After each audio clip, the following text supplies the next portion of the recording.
Alright, sweet. We should be live. I see people are already here. Hello, Eric and Mario. Thank you guys so much. So excited for this. I mean, it's going to be 10 hours long, so I better start off exciting it, yeah? Alright, so I'm going to be working on the Centaur for right now. I'm probably going to finish her, because again, I have 10 hours. Thank you guys so much for joining. I rearranged the little live stream UI a little bit, so you guys can't see, like, my menus over here as much, because I realize it's not super important.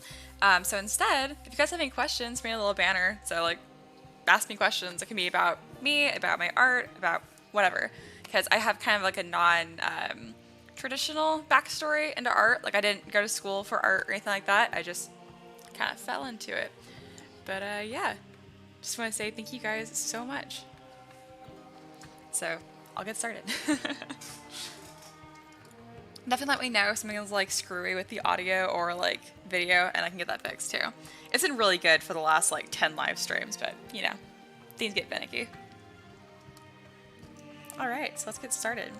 So I pretty much got everything like blocked out and mostly detailed, except for her little like bralette thing, because I'm going to make it out of leaves, but in order to do that I have to like individually sculpt each leaf, and like, yeah, it's kind of a pain. So I put it off until now.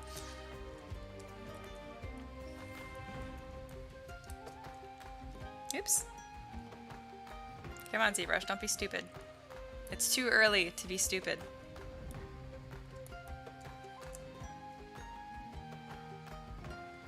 I'm gonna let this think for a second. Sometimes it's a hard time rejecting my palm, so it will think that the pen and like every single point of contact is a pen, and it will freak out like it is right now. Well, especially if you guys have questions, let me know, as ZBrush is having a huge fit right now. Other than that, it's a great software. I recommend it. Here we go. There we go. And back to it. It doesn't do it that often.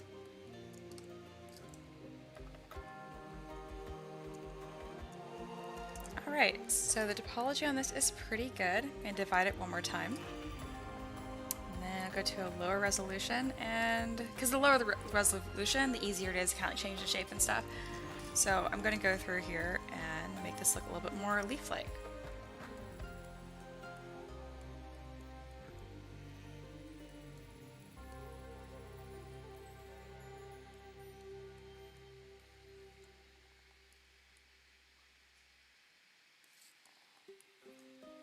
Oh, and I will set a timer as well, so I make sure I take breaks every 20 minutes. That way my wrist doesn't just like fall off, you know?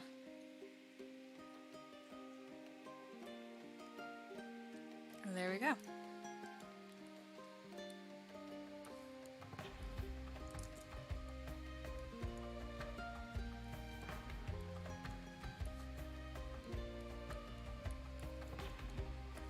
I think it's really fitting too that this is the month that where I hit 1,000 supporters, because I'm like the most excited about this theme. So it's all forest and woodland, which has always been my favorite.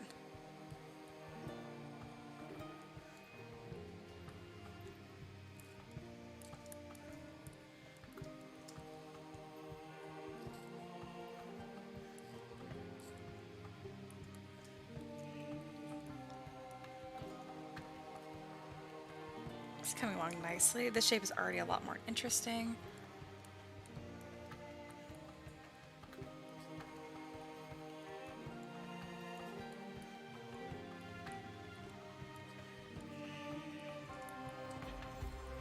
I can go to a higher resolution and make sure that this still looks pretty good.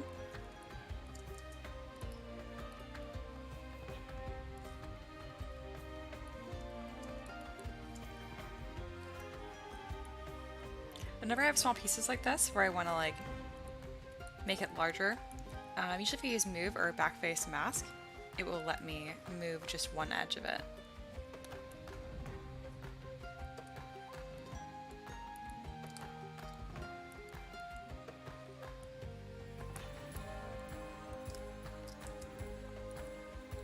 I think it's having a harder time because this is in subdivision levels.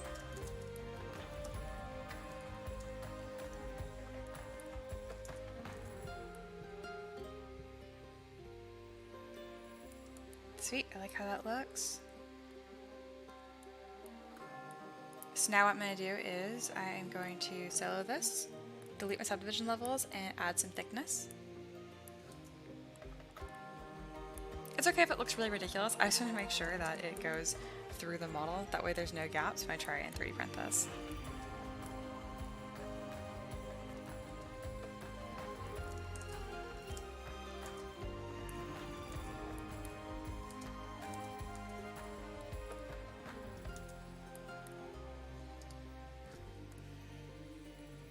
Sweet, now I have like this die mesh piece where I can really start sculpting in details and leaf shapes. I'm gonna go to stroke, lazy mouse. This will just give me like a smoother curve.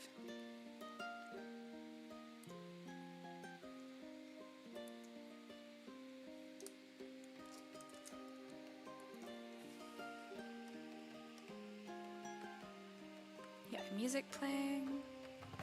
Because I have something that's really nice playing for you guys in the background, but I don't listen to the same thing for 10 hours, so I have this really long, like, lo-fi, there we go, mix I have playing in the back. For me. There we go. See, Andrew's here. Congrats on 1,000 patrons. Thank you.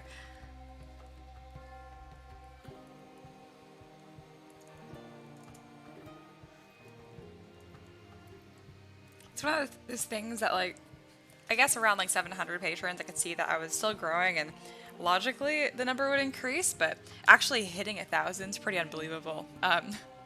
Yeah. Actually look through the Excel sheet like again and again and again because you can download a CSV from Patreon saying like who's supporting you, when they start supporting you, all that kind of stuff. And I was quite baffled.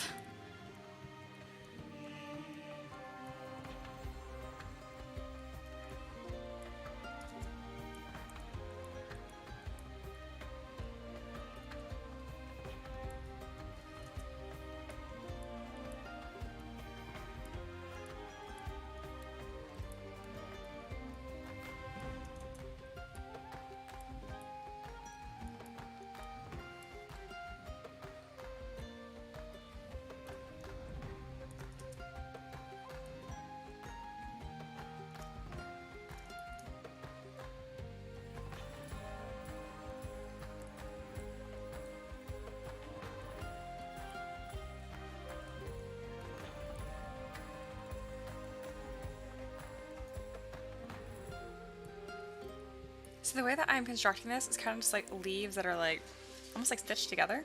Hey, Ricky's here. Hello. Yay. Do you have the goods? I have the goods. Yes. Ricky went on a grocery trip to ask Nick what I wanted while I live stream all day. And of course I'm like, I want Martinelli's. That is my thing. Because I don't like... Oh, I didn't get Martinelli's. You didn't? Oh, okay. I was like, that's my thing. Yay. Thank you. I don't know why I possibly think you wouldn't have got it. Woo. Now it's a party. I've already had a bunch of people stop by and like say congrats and stuff. That's cool. Yeah, I changed my little UI on here a little bit too, so I have a little like, I'm a lot bigger so they can actually like see me. Here, I'll show you. And then I have a little ask questions banner above me. Because I realized they don't need to see my like UI and stuff. It doesn't really matter. Yeah. So yeah. And yeah. Curious about what you're clicking, they can ask questions. Exactly. Andrew said, imagine in a few years. And like a lot of people are saying that like, how much I'm going to grow in a few years. And meanwhile, I'm like, oh, nope, I made it. 1,000. I made it. Like, I can't imagine growing past this. I know it's totally logical and I super appreciate it. But no, a lot of people in Discord too were like, oh, like, don't forget about us. And I'm like, there won't be any more. Of course I won't. It's not even me trying to be like pessimistic or cautious. I just can't comprehend more than 1,000 people. I'm like, yep, that's the whole world. I found it. I did it, guys. It's like twice your graduating class. Like 3 times. My graduating class was like 300. Yeah. So, I just don't know that many people, guys. Mine was 6, so it's almost double mine. Oh gosh, that's insane. Then you want food, man? I already had a bagel, which is a very good start. I would love if you could make me some coffee already. Yes. Any other real food? No, no more real food. I'll have to worry about that later. I think you guys know who Ricky is at this point, but Ricky is the awesome guy who I've been dating for 5 years. Go almost 6 years in August. There we go. Ha. And yeah, he's a big part of M3DM. When I first brought up the idea of like doing art full time, I said it like really like, oh, I don't know, like what would you possibly think about this? And he was like, okay, yeah, go for it. And I was like, oh. At the time, he had a really good stable job. So he's like, yeah, and if it sucks, no big deal, because I have a stable job. And now we both do art. Pretty freaking cool.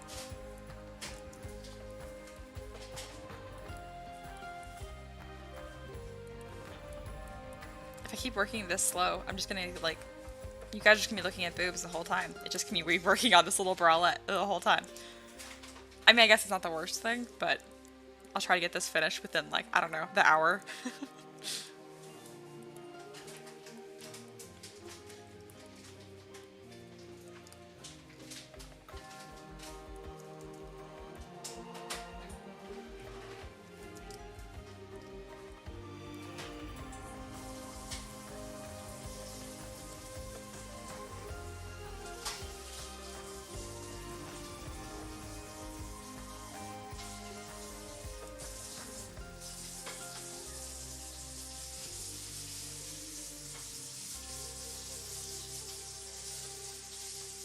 That looks so awesome.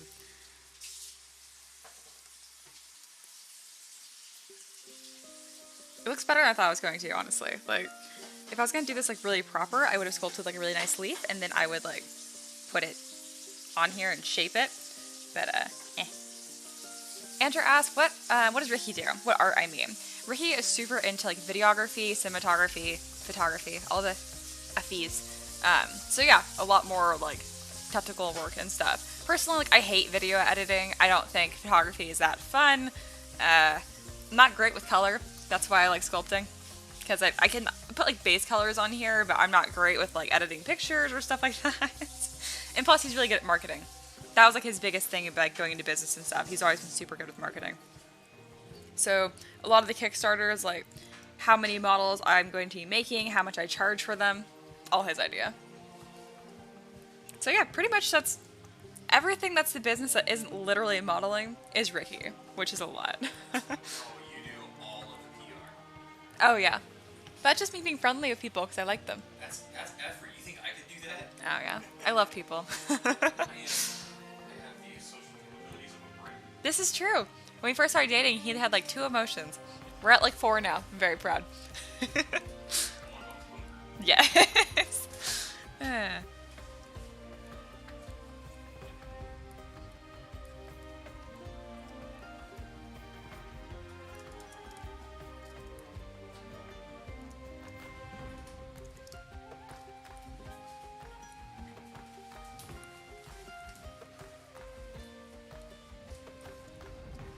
These little pieces were actually a mistake, but I'm just gonna roll with them because I like it. I think it looks nice. Does it make sense? No, but that's okay. I mean, she's a centaur. Like, how much is this really gonna make sense?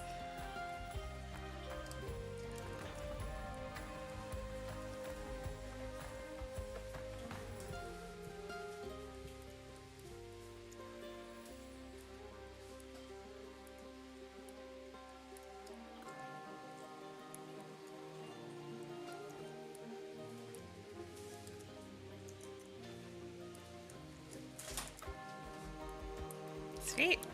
I love it. Oh, ZBrush is being a little dumb. Not huge, just a mini dumb. Alright, let's work on detailing the sides of this. This isn't as much of a focal point, so I'm going to work through this a little bit faster.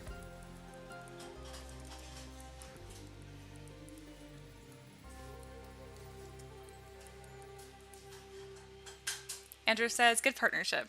Yeah, right? It really worked out.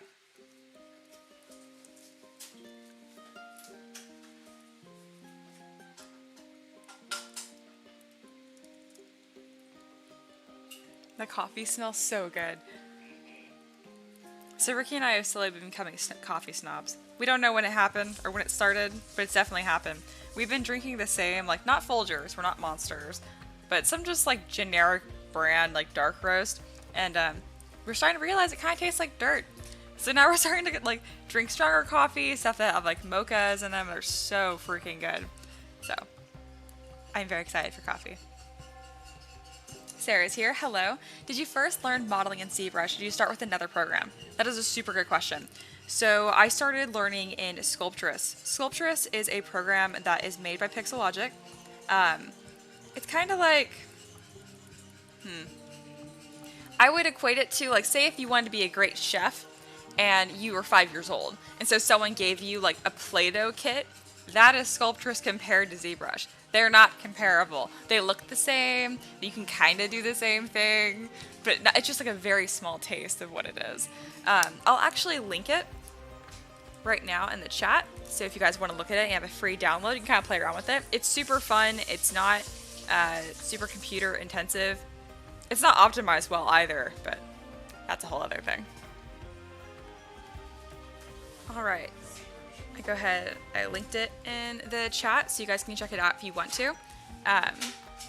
Again, it's free, so might as well play around with it.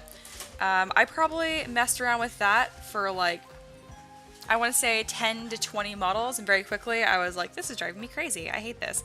So I went with ZBrush Core.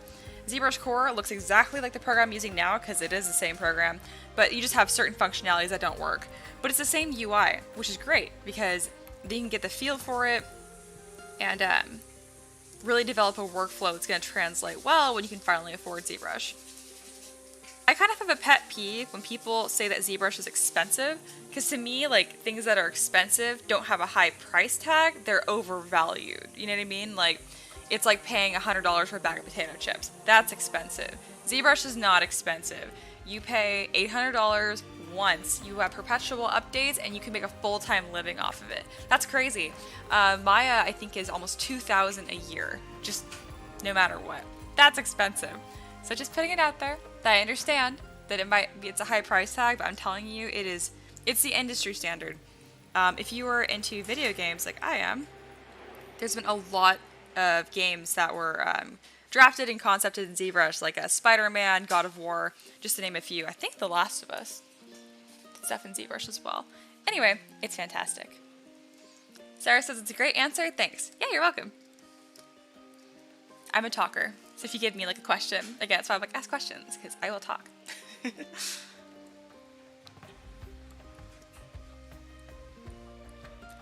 I get questions a lot about Blender a lot, and I don't like not recommend it.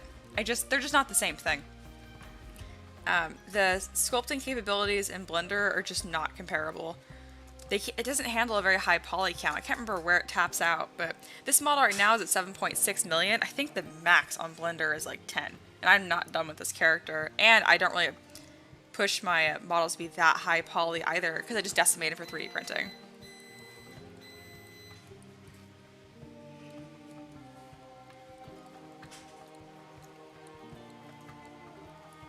So whenever I am working on a part of the model that isn't really visible, I just give it like a light texture and then just kind of like move on. I'm not too fussed with making it perfect. That's one of the reasons why I'm able to make a lot of models quickly. It's because I know what to devote time to and what to just move on. Believe me, that wasn't easy for me to decide because, like most artists, I went into this being quite the perfectionist. So I kind of gave it like a little bit of a crumpled texture, so now when it's on her, it reads really well. I feel like this bottom leaf looks awkward. Gotta scrunch it up a little bit, get a back face mask, and give it some volume. There we go. I love it. Ooh, coffee. Yes. You filled this dangerously high. I'm gonna spill this all over myself live. Ah, I've done it before. Ugh, I don't know why. I expected that to be any colder. Ouch.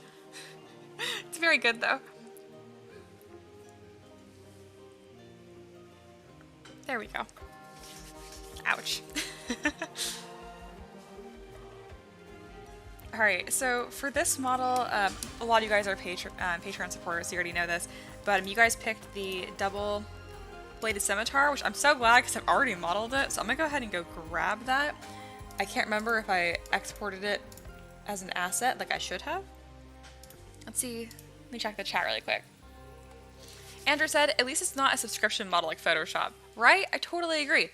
I far prefer to be able to buy it once rather than over and over. I totally understand. I also kind of understand the argument on like Photoshop's part.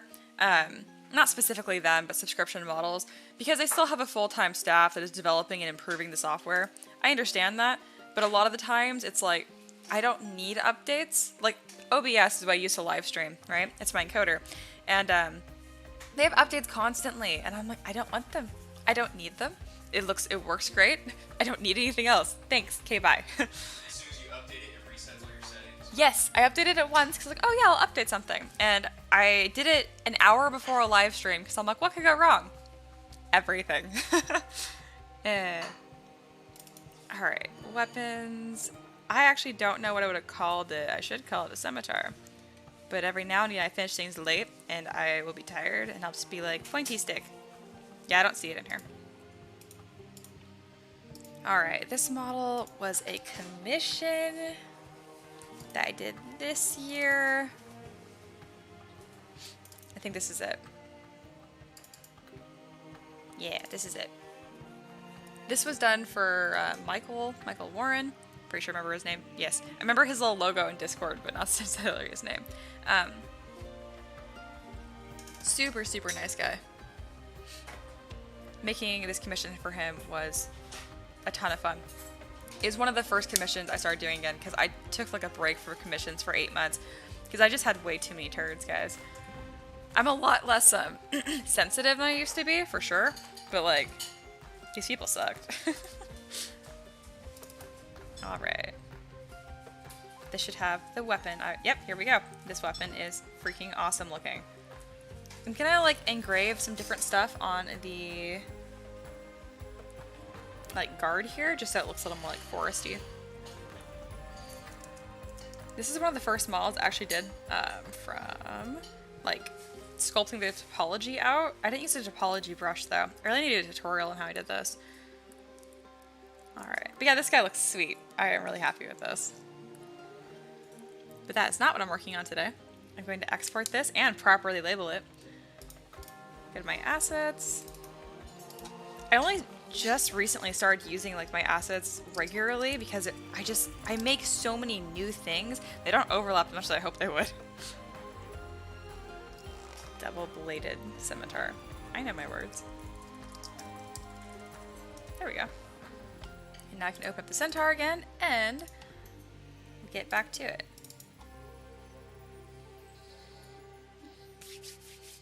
Oh, I see someone new is here. Hello. So we use a hybrid subscription model, pay a setup fee plus subscription, but our subscription is unlimited telephone support and all updates. No sub, keep software, just no updates. That's cool. First live stream. Yeah, I saw that. New person. Very cool. All right. Andrew said, oh, whoa, changed models. This guy's nifty. Oh, just stealing a weapon. Yep, not working on him. Just taking his weapon. But I did make that as well. You know, it's really funny, like, when I first started reusing assets and stuff, I made a Patreon post about it. God, I was so new. And I, like, asked for permission. Like, I don't know. I was like, worried people are being mad if they saw that I reused the same weapon or same, like, wings.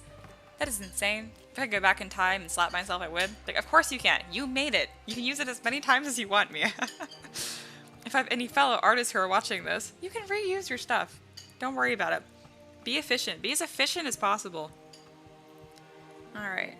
The flip side to that is like people that like make a base mesh for their model. That's awesome. I do that too. But they'll use like a base mesh face and then all their models have the same face. Don't do that. It gives them less personality. Which is very ironic coming from me because I make all of my characters have the same pretty girl face. I like what I like. They do look slightly different though, I promise. Alright.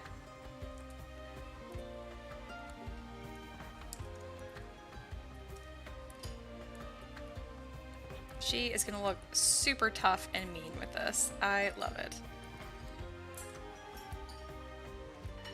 Also, I made a dryad that I'll be working on today, and I made a maple leaf for it that I have been using in like all of my models ever since, it seems like. Where is it? So I'm going to put like little maple leaves on this weapon because I feel like the color scheme just fits perfectly with it. First, I'm going to make this a lot thicker. There we go, chunky leaf.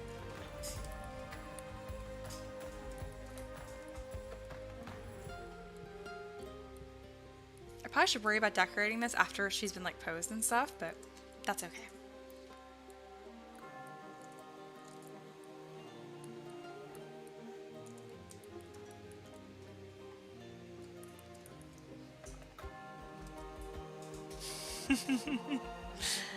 Wolf said like ZOMG. I don't know how to say that correctly, but I can read it in my head just fine. Like, you just plagiarize yourself. Yep. I've had some people complain about that just like that. And I'm like, that makes no sense.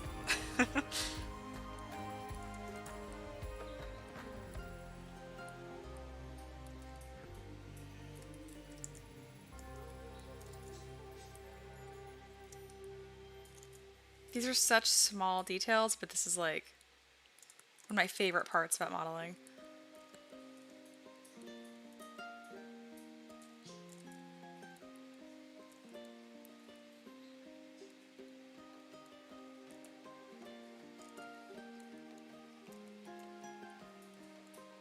Oh yeah, my timer went off. I'm supposed to be taking a break right now. I'm really bad at that.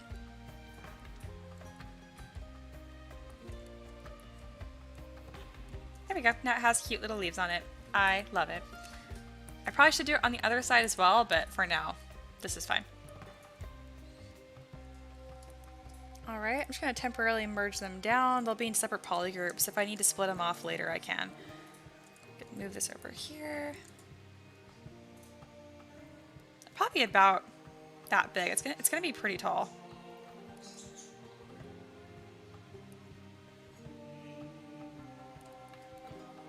And then while I'm on my little 5-minute break, let me do a little spin around.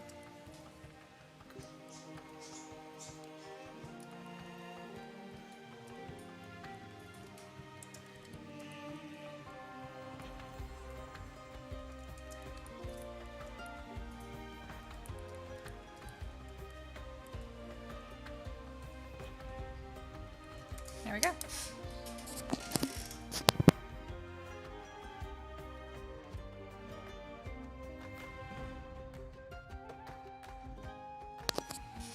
All right.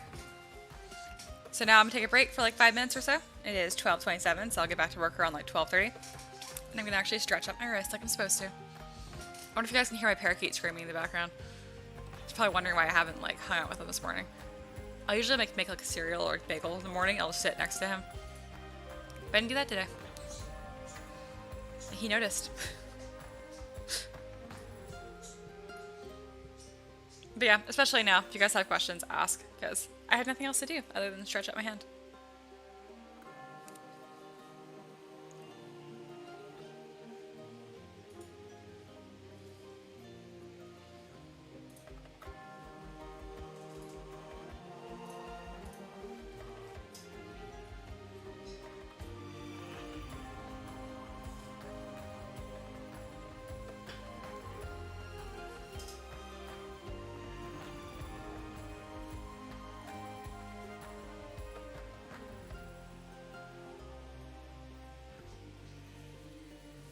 So now I'm just looking at this and trying to plan like what I want to do next.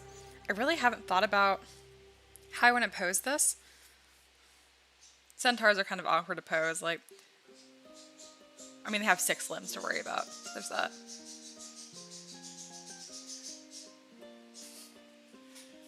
I'm gonna handle my parakeet who's having like an aneurysm. I'll be right back.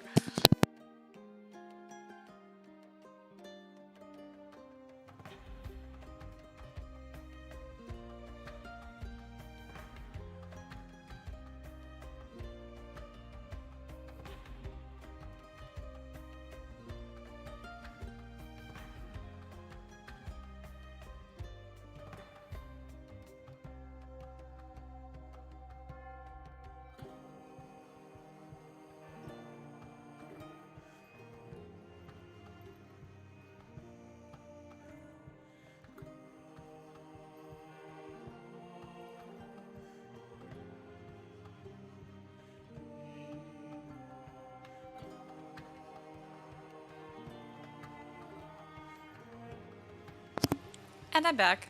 My parakeet had like a toenail stuck in his swing. Like, barely, but he was freaking out. As soon as I walked in there, he was fine. Anyway, let's see. Wolf says, no questions yet. I'm just excited to see the process. I keep trying to learn digitally sculpt, but I have too many hobbies and get distracted. Yeah, I feel that.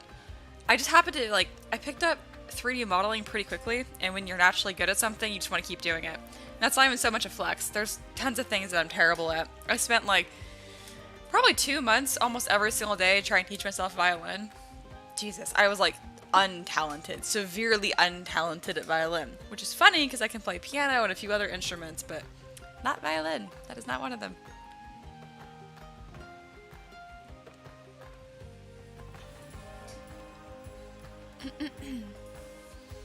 Alright, I will get back to work in just a second.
Yeah, there's not too much really left to do other than pose her.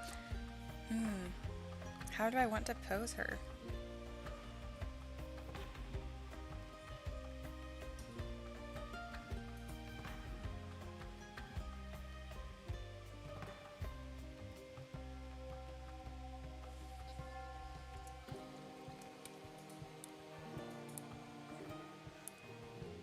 Whenever I'm doing poses, I try to like roughly plan out what I want to do.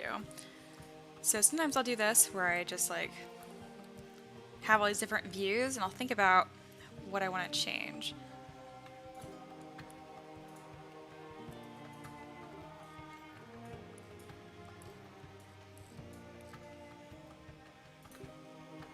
I think I want to have this just pointing up.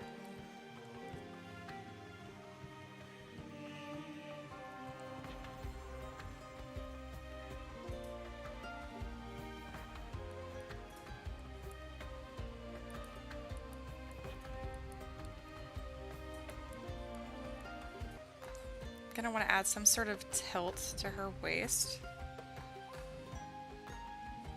So probably just mean like this kind of arc.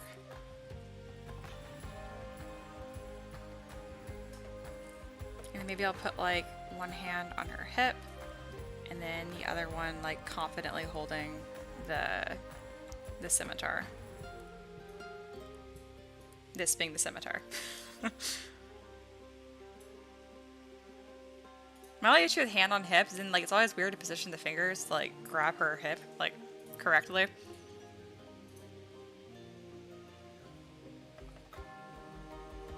Yeah, I think that's what I'm gonna do. Alright, Terry's here. Hello. And thank you again.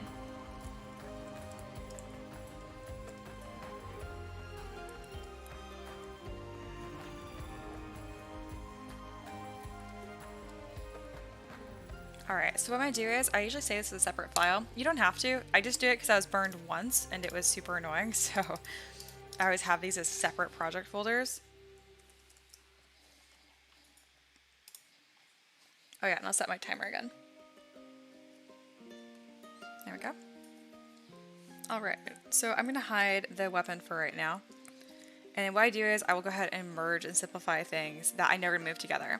Like her eyelashes, for example, I am confident are not going to need to be posed, they're just going to stay on her face. So I can go ahead and merge her eyeballs and her eyelashes to her head. If I ever make a mistake and merge something I don't mean to, it's not too big of a deal because if I hold Shift F, I can see the polygroups here. So I can like just hide, there's her eyeballs and eyelashes, for example. I can go ahead and mask and split those to new points, which is important because I mess it up frequently. Okay.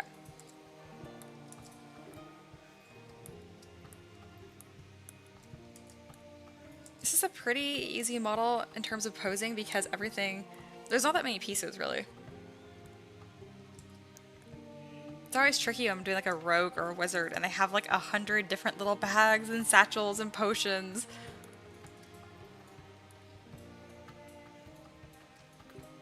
Alright, I'm gonna merge her hair to her head as well. I forget that more often than I'd care to admit.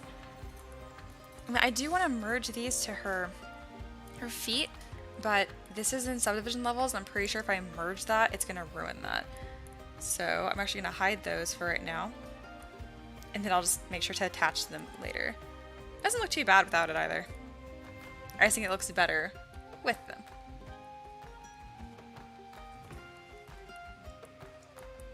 Alright, once I have everything merged if I want it to be, I usually save one more time.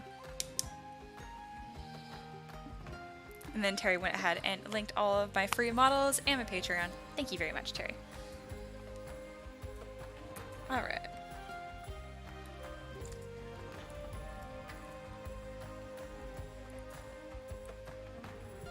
Oops, this is why you turn off symmetry before you try and pose, otherwise you get this. Control Z, turning off symmetry with clicking X. There we go. Alright, this is probably the angle I'm gonna have. I usually like to have my characters looking at the camera, that's like their like alpha shot. And that's how I build the pose around.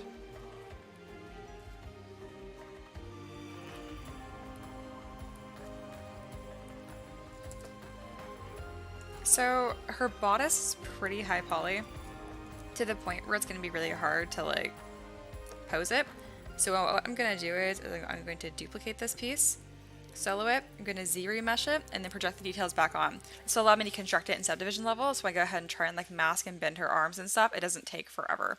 Otherwise it's going to take like 100 times clicking blur and I'll have to re-sculpt her elbows, which I'm notoriously bad at sculpting elbows because I think they look terrible no matter what.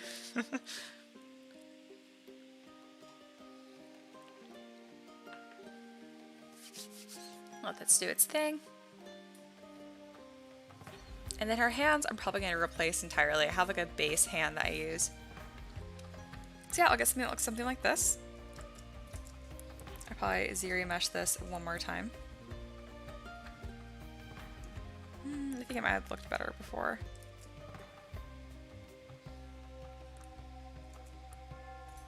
That's good enough. Alright, then I will divide this a few times. Yeah, 3,000 points should be plenty.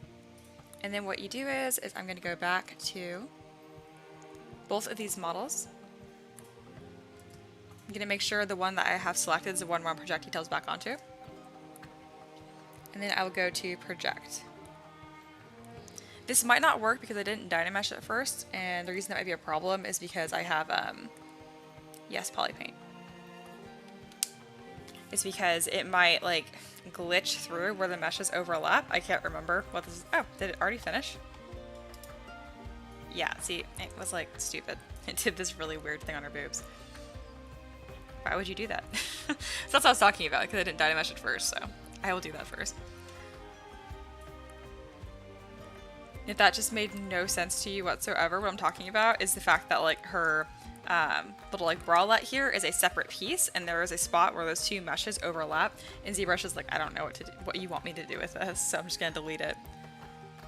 Now if I Dynamesh it, so this is the before and after, now they're one piece. You can see that they're all the same color too.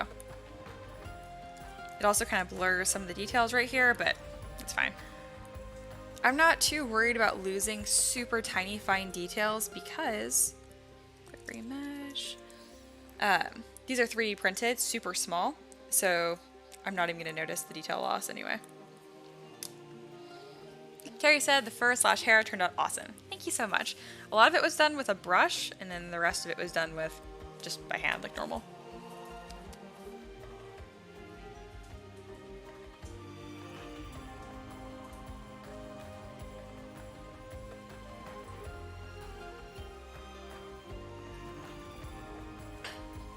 we go. This actually just did a better job.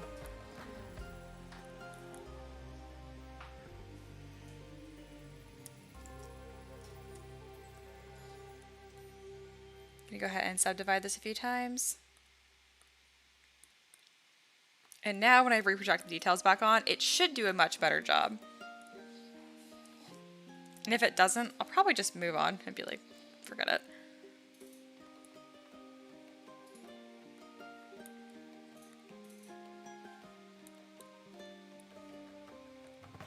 All right, let's see how this does.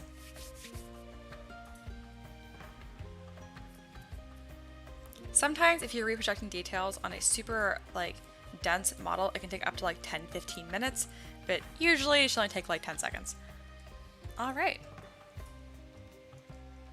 So now this is my ZBrush version, and as you can tell, I don't have those weird like holes on her boobs. It just looks the way it's supposed to. And what's really nifty about this is now if I go to lower subdivision levels, where it looks like all blurry like this, if I like mask part of her arm to move it, it's a lot easier to blur this section right here. So now I gotta rotate it, it'll bend nicely. And the problem is if you don't have that, like for instance if I do this at the highest level right here, no matter how many times I click on blur, it like barely does any blurring, and then you get these really weird like cuts, and it just looks bad. It's not that hard to fix, honestly, but like it's any extra work I don't normally have to do. Alrighty. Here we go. Now I can resume posing.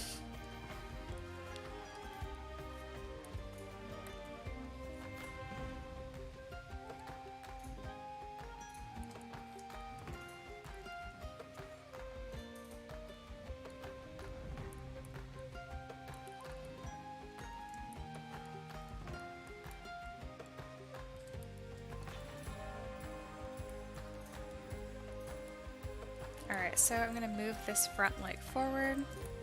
I have a symmetry turned on by accident, which is why it did that little weird mark there. There we go.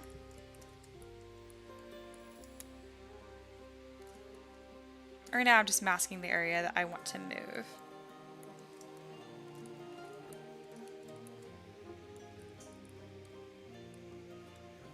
Also going to pull up a reference to make sure that I move this in a way that a horse could move. Because like I think I know what it's going to look like, but I know frequently it does not look the way I think it's going to. Thanks, Ricky.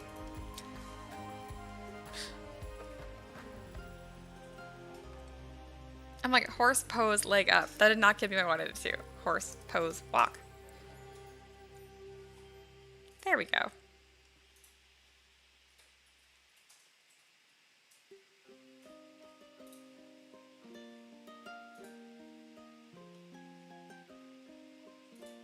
This is still harder than I thought to find one that looks good. Most of them, the horse is just sticking its legs straight out and it looks totally stupid. There we go. I found one that actually looks good.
There are so many different little joints to move.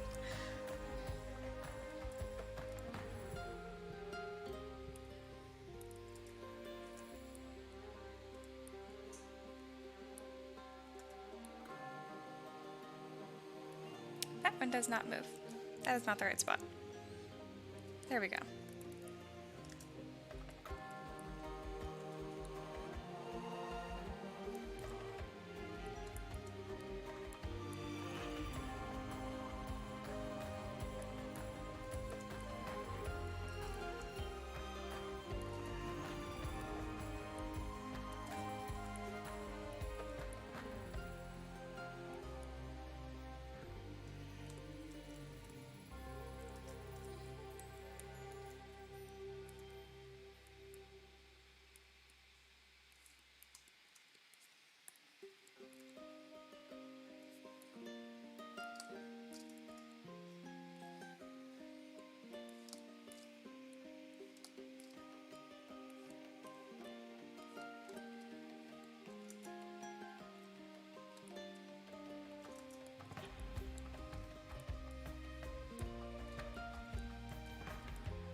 And this part of the hoof is really like weird and not anatomically correct, but I'm not worried about it. I didn't fix it because I'm just me putting these little like moss like boots over her anyway.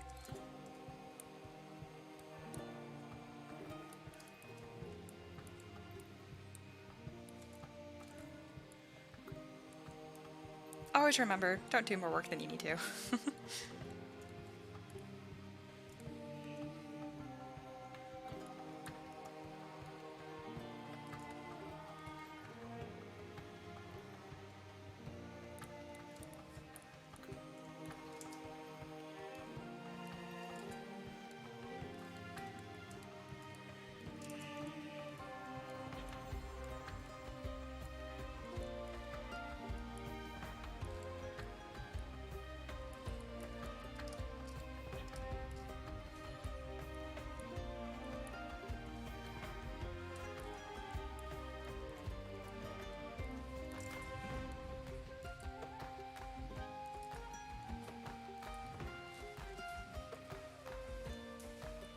There we go. That's about how I want that to look. As you can tell, posing is a very slow process. Hey, Celia's here. Hello. He said, well then, I guess good coincidence. I was looking for a stream to chill. Perfect, because I'm going to be here for like 10 hours. And by like, I mean that's literally the plan. Alright, let me get my other playlist going. I've already gone through one of them. Just moving that one leg right here already just makes this model look so much better. Alright, and I think I'm going to move this other leg back.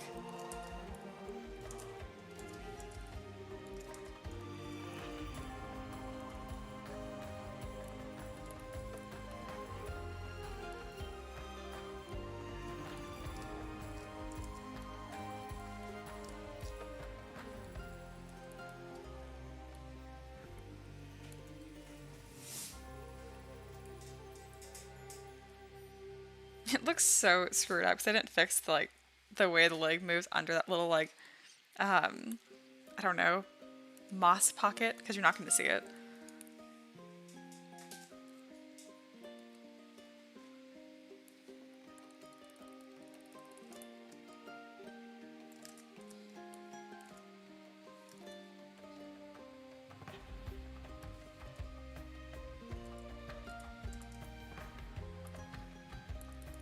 I understand how back legs work a lot better than front legs. I just feel like they make more sense because like the bone structure is more obvious in them. With the front legs, they're just like straight posts, and I'm like, I don't know, where does that bend? Where are the joints in that? All right, I'm gonna turn perspective off to see if I can get this hoof tucked down so that it touches the ground.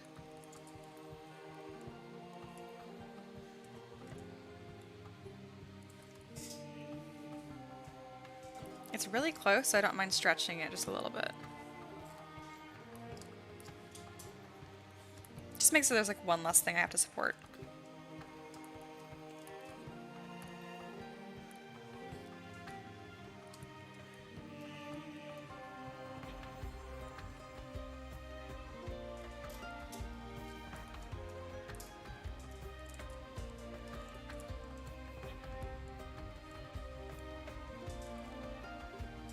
I thought I could get away with just moving one of the back legs, but now it makes the other one look really weird.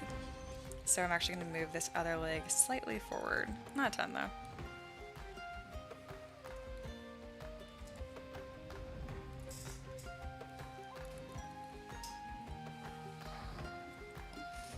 So it says a 10-hour stream? Your poor hand.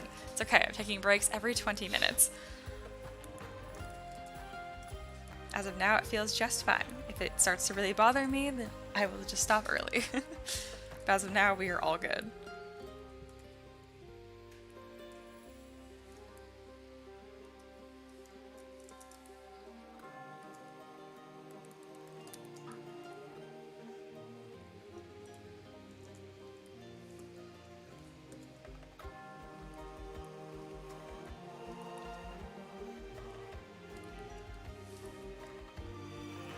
Sweet, looks good. That was super easy to pose.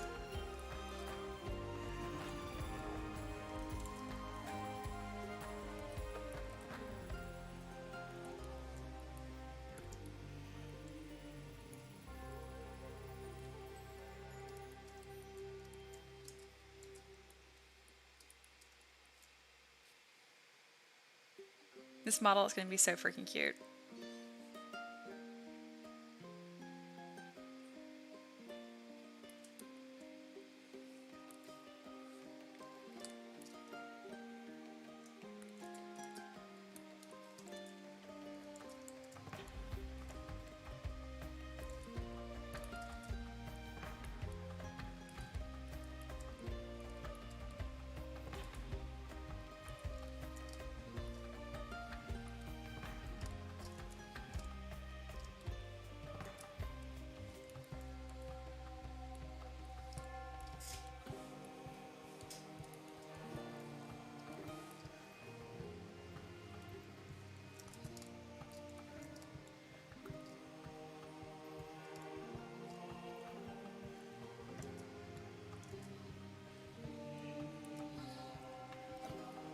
So here it says, I finally fixed my 3D printer and now I spent like 2 hours trying to get the 3D printer to use the damn filament correctly. Yeah, I feel that. I've been there 100 times. That's why I'm like, you know what? Resin printing is for me. We do have a FDM printer. It doesn't get nearly as much love as the resin ones though. We use it for more things that are just like not business related. Just for printing like small accessories for like cameras and stuff. I mean, when it works really well. You know, when it works.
Alright, it has been 20 minutes again, so I will give myself a little break.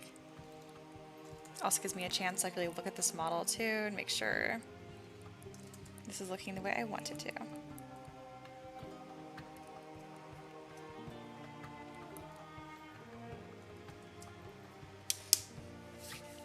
Alright, and then I'll get back to work around 1, so like 4 minutes or so. I'll stretch out my wrist again. All right, got some questions. Sarah says, which printers do you have? I have an Ender 5, an Lego Mars, an Anycubic 3 Anycubic Photons, and one Anycubic 0. And then Wolf says, yeah, resin's just way easier to learn. And there's just the whole cleanup and having to find someone who can still sell you alcohol. Yeah, but once you have supplies, I mean, it's easier. So he says, I don't know, resin seems annoying. It really depends what you're printing. If you're printing like anything bigger than a miniature, like FDM's fine. But like otherwise, just do resin. Like there's just way less moving parts. Just things like that, it's just a lot simpler. Because resin, all you have going on is a screen curing liquid resin to solid. That's it. But with FDM, you have to worry about the print speed, the filament type, the temperature of the room, temperature of the bed, the nozzle. You get my drift. There's just a lot more going on. Whether or not your belts are tight, you get it. Yeah, UV light's pretty predictable. It's either on or it's off. Wolf says, what are your thoughts on the Zero? We actually have a video review on my channel that Ricky did because they sent us like a prototype they were doing. But yeah, no, we love it. It just works. It's really simple. The pixel density, I think, is... People said that the resolution's lower. It's true, it is lower, but we printed two like owls I had made side by side, and we couldn't remember which one was on the Photon and which one was on the Zero because they look so identical. So yeah, we love it. It just works. It's really easy to use. It's supposed to have like a better leveling. It doesn't though, really. The leveling is just as annoying. It's just a different kind of annoying. Is that if they watch the video, I complain a lot about the build plate. They fixed that. Yeah, they did fix the build plate. Let's see. Celia says, I just got my Ender 3 to use my Cura settings, and it just works. Well, that's fantastic. I fight my FDM printer, but I'm happy yours works for you. Let's see. Wolf said, I started resin added FDM for printing things that aren't minis, like towel bars, brackets, jigs, boxes. Yeah, same. That's what we use it for as well, pretty much. Terry says, I think it's all about your setup. Be prepared with gloves, cleaning stuff, UV, and it's easy. That's very true. Like, we have a whole, like, our studio room has all of our 3D printers in it, and it's just out of the way. We have a desk that's set up for all of our cleaning supplies, so if we didn't have all that set up, I could see it being super annoying. Let's see. Sia says it seems like a lot more work than pressing the button. Yeah, but FDM just fails a lot. If yours isn't failing a lot, like, go you, bro. But, like, ours fails constantly, so yeah. Let's see. Excuse me.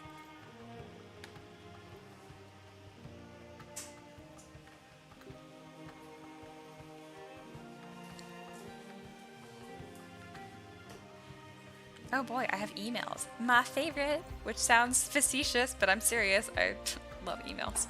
I mean, I get stupid ones still, but for the most part, they're pretty good.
CEO says it doesn't fail when I don't stop using it. If it's like 3 days without use, gotta fix settings. You know, that makes a lot of sense. I think we've had like a similar results, except we won't touch it for 2 days, and then when we just try printing again, we're like, why doesn't it work? But yeah, no, if we went into it preemptively, just like fixing settings immediately, yeah, it probably would work a lot better, huh?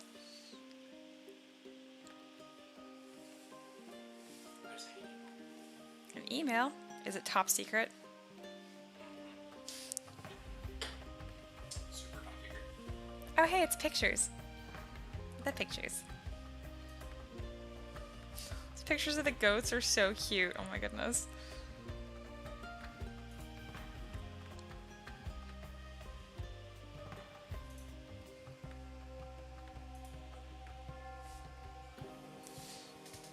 Alright, I'm gonna take a few more minutes here to rest my wrist, and then I'll get back to it.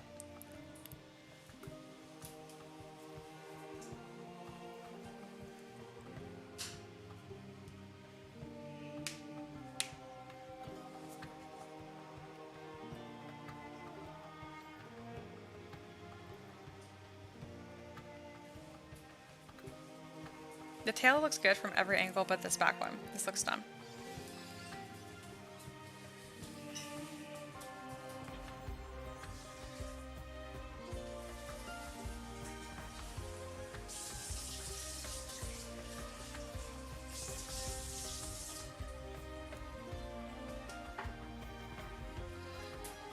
Alright, let's get to it. And then after this next 20-minute break, they'll put me at like the 1 hour mark. Well, I'm actually already at the 1 hour mark. But anyway, and then I'm gonna like take a 10-minute break and like walk around and stuff. Alright.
Sometimes the spiral brush makes things look better, other times it just makes it look way worse. Let's see which one it's going to be today. Because what I should really do is go through this and just retexture it, and then it'll look fine. But I don't want to do that.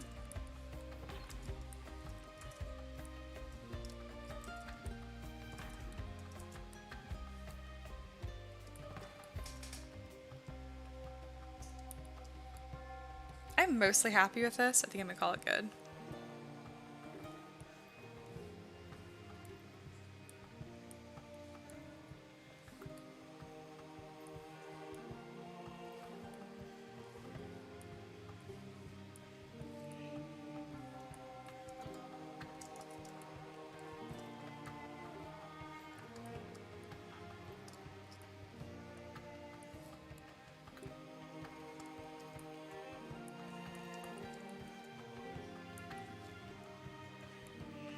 Okay, I have to retexture it from what's actually showing.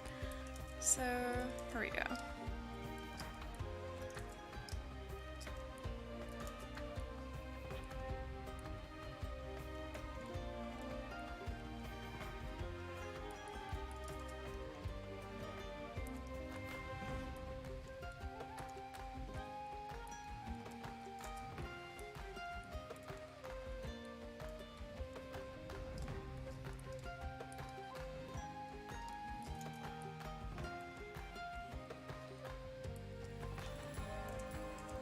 Much better.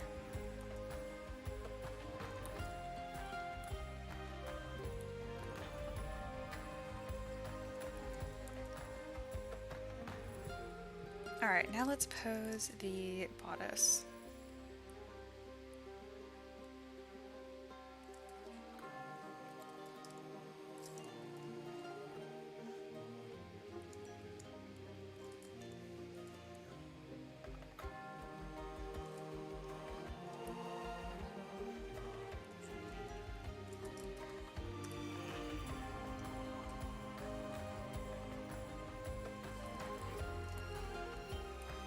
because adding a slight curve to the hips and shoulders really adds a lot to a model, like just making it look less stiff.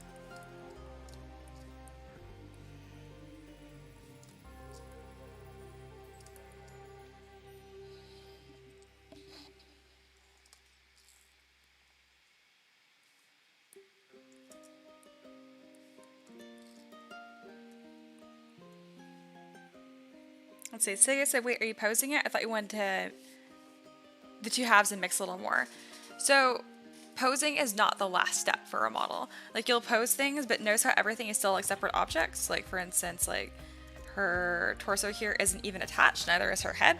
So there's still a lot to be done still as far as like, you don't want to sculpt things that you're just going to blend later because the way that I blend it's going to be based on how she's posed. I hope that makes sense.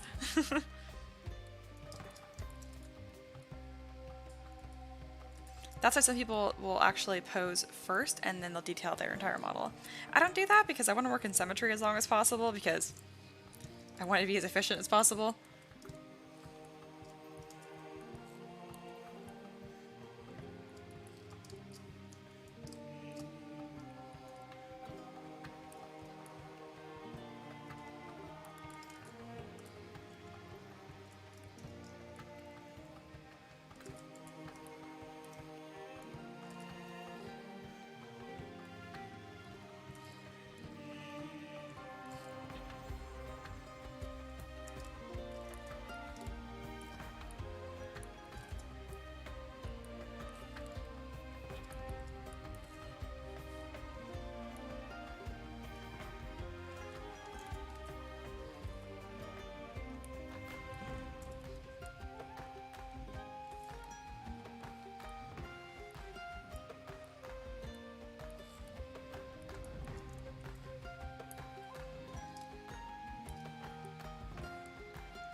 So he says, yeah, right, sorry, I was thinking on the game development way. Alright, no worry. It makes more sense to pose first since the model ain't moving. Yep, makes sense.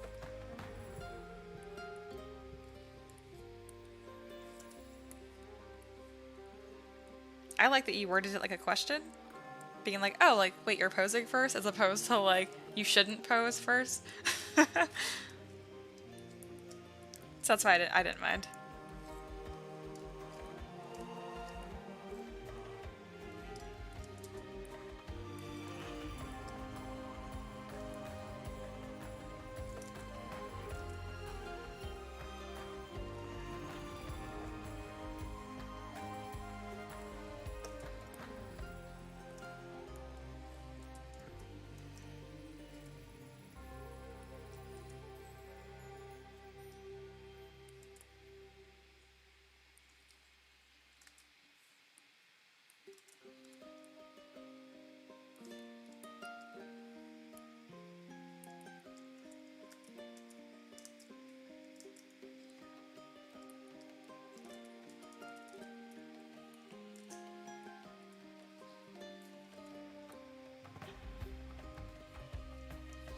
So he said, well, of course, I'm no modeler. What kind of douche tells expert how to do things? You would be surprised. I have people that sometimes will join live streams, and I'll say in previous live streams, like, oh, I should have posed this earlier. So the next model, they think they're being helpful, being like, oh, you should pose it now. And I'm like, I know when I should pose it. Go away.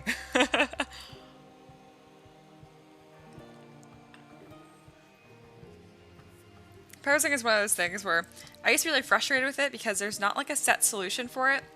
But once I started seeing it more like a fun like puzzle to solve, it started being a lot more fun. Because every model, I have like a slightly different approach for how I'm posing it. For a while there, I was doing things in Blender because I was just not great with posing models, and by rigging them briefly, even though it took longer overall, it gave me a lot more practice, and now I'm able to pose models like this. But of course, this specific pose is actually kind of hard.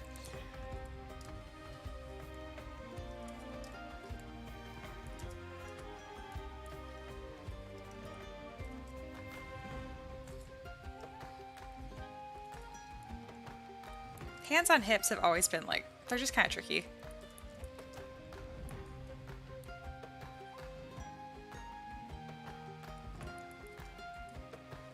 That looks weird, but overall this is coming out well.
Alright, I'll be replacing the hands later too, so I won't worry too much about that. I just want to make sure that this segment looks decent, and it does. Once I have this Dynamesh at the highest resolution, I can like really go in there and resculpt the elbow. As of now, it looks alright.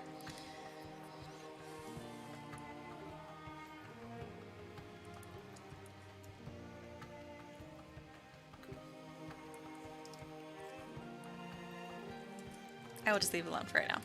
Alright, moving on.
Let's see, Xander's here. Hello. So it's so green. It's evergreen content.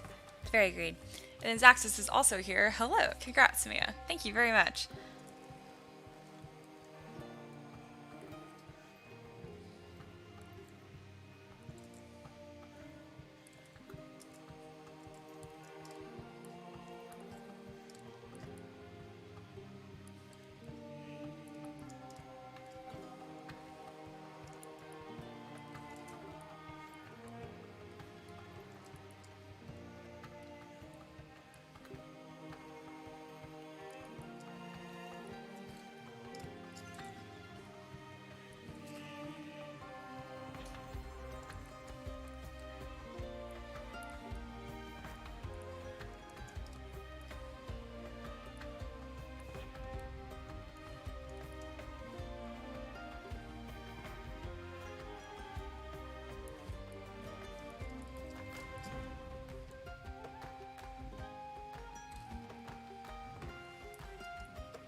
Try to figure out which way to have her point her head.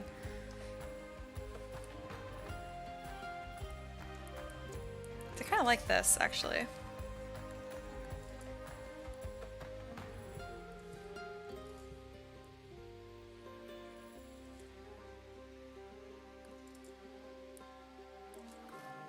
Yeah, that's a pretty good alpha shot. I like that.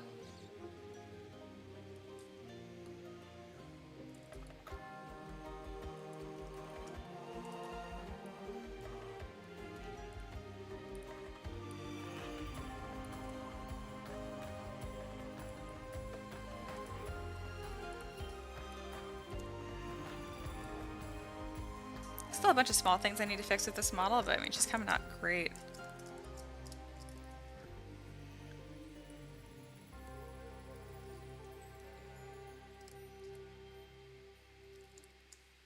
Let's see.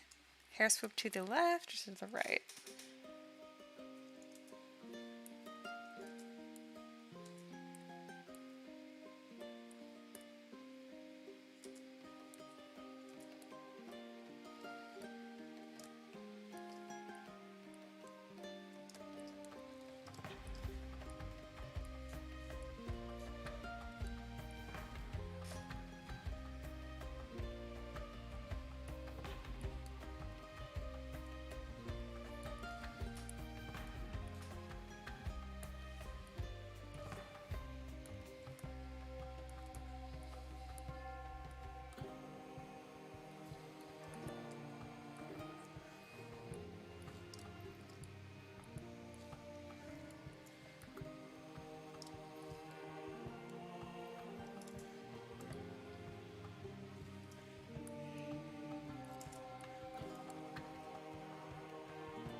Alright, perfect. I was gonna say the timer just went off, so it's been around 20 minutes or so, which is perfect because this is pretty much done. There's probably like another hour or two of work in this, honestly, between like just messing with all the fine tunings, because like, for example, this elbow looks really disturbed and a lot of this isn't blended or finished, and her head isn't attached. Minor details. But other than that, I mean, she's looking gorgeous.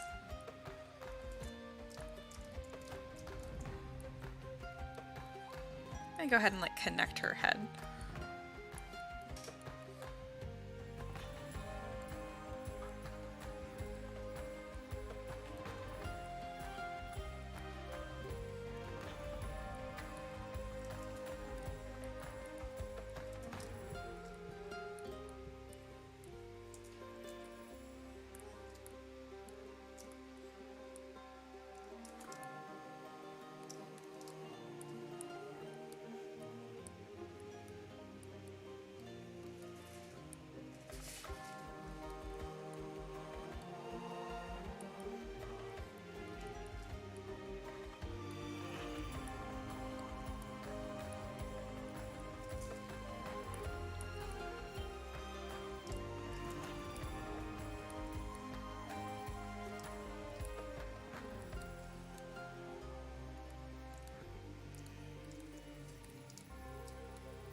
mean, she looks pretty good with no hair too, honestly.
I'm probably gonna end retexturing this tail, because like the shape of it's fine.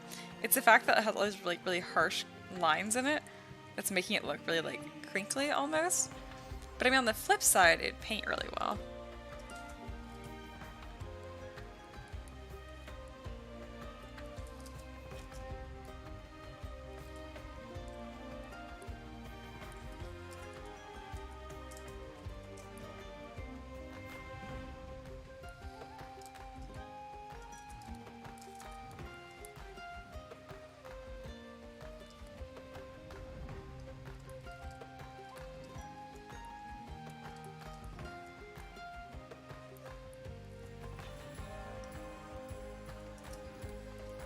Alright. Go ahead and take my break.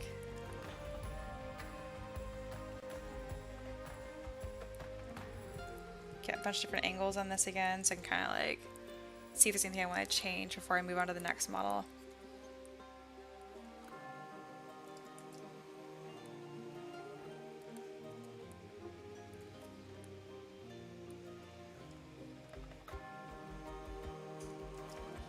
There we go. Yeah, she's gorgeous. What a babe. I'm so happy with this.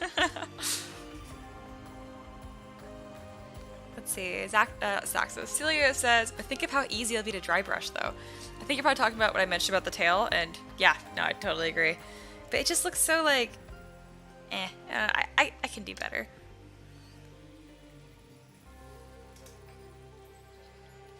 All right. Let's see if I have my little break sign anywhere. I sure do. Also, I'm going to find a setting to prevent my computer from falling asleep in like 10 seconds. That way, when I'm gone, you guys still have something to look at other than just a black screen.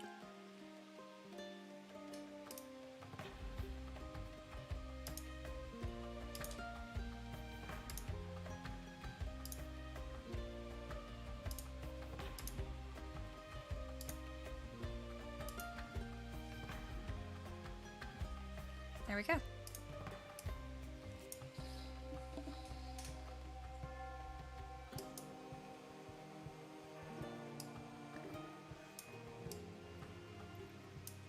Cool. So I'm like, walk around, stand, you know, move. Let's see. Celia says, I'm doing a mini set about armor people. I think we can't agree on things being very pointy. Yeah. Well, you'll figure it out. Alright, I'm gonna walk around. I'll be back in like 10 minutes or so.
Your comment's very funny, Celia. And yes, I am back. All right.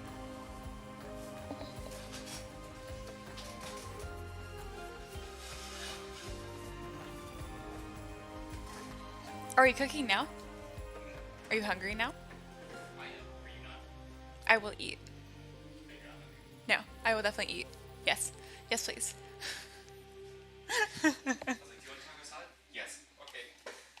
I don't connect that means like now, but I see why that was an obvious question. I'm so much fun. All right. Yeah, thank you guys for hanging out. Like, this has been a really good turnout. I mean, I don't expect it to be this many people for all 10 hours. But it's a strong start, and I appreciate that. All right.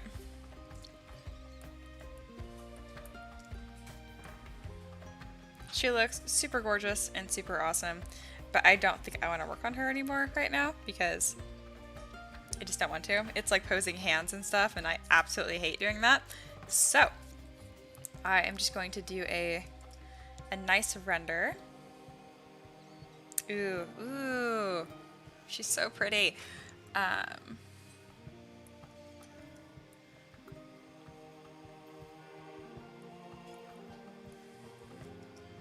So I'll do a nice render, and then I'll do kind of like the screenshots I did before, but just a little bit cleaner, and then I'll save those. Because I want to like take a bunch of pictures of all the work that I do today. Wolf says, what? Food? Yes, please. Yeah, we're making taco salad. Wolf says, I'm only going to last another 15 minutes, and I have to go over to my neighbor's house, help them get their first printer set up. Oh, that's exciting, and way to be helpful and wonderful. All right.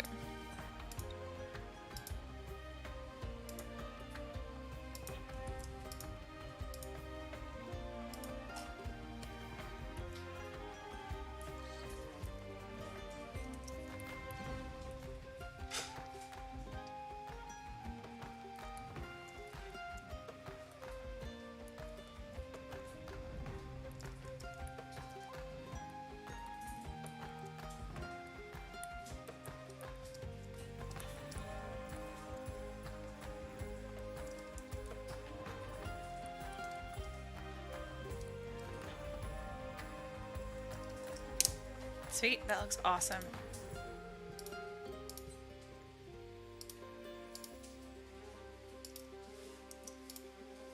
And then for those of you who might have joined a little bit later or didn't see where I started from, this is what we started with today. And this is what she looks like now, so pretty happy with that. It'll look even better when I have all these seams like actually merged and cleaned up. But overall, happy with it. And you know, when her hands pose and not just going through the weapon.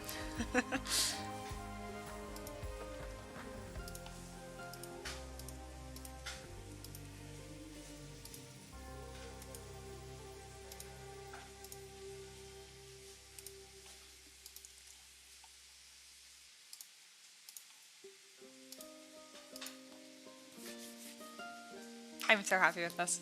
Alright, let's go ahead and work on the Dryad. If you guys haven't seen this model yet, you're in for a treat because she is also a total babe. And really, really happy with this model too. Needs to go somewhere where it's not touching me. There we go. But yeah, here is the Dryad. She looks beautiful. This model is obviously closer to being done, and this is what I originally made the maple leaves for too. Make this a little bit brighter so you guys can see. But there's still a lot of problems with it, so I'll be working on ironing those out right now.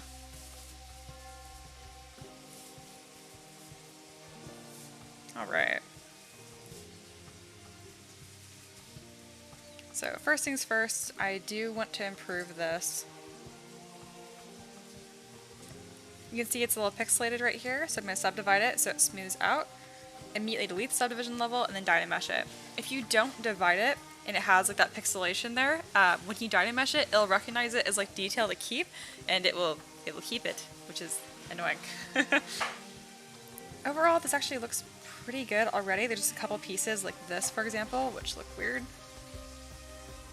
So I'll be going through just using a pinch brush and fixing those.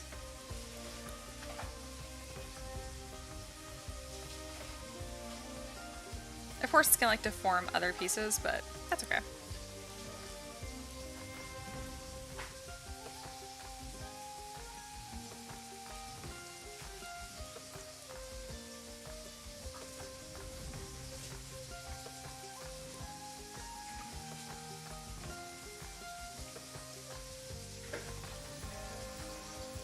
What I'm looking for on this is making sure that all these angles are pointing upwards as much as possible, because this should be pretty much supportless. Not the entire model, but at least this little like lattice leaf thing I have going on. Because it's a cool detail, but it's not something that I actually want to spend time like pre-supporting.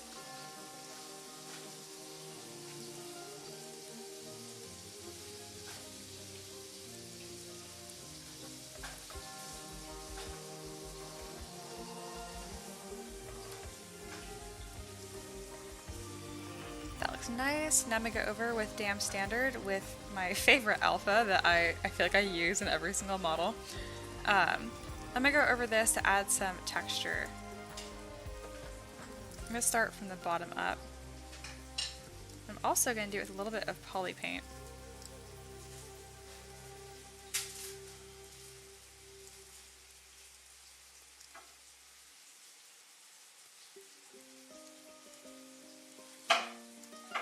Sweet. That looks good.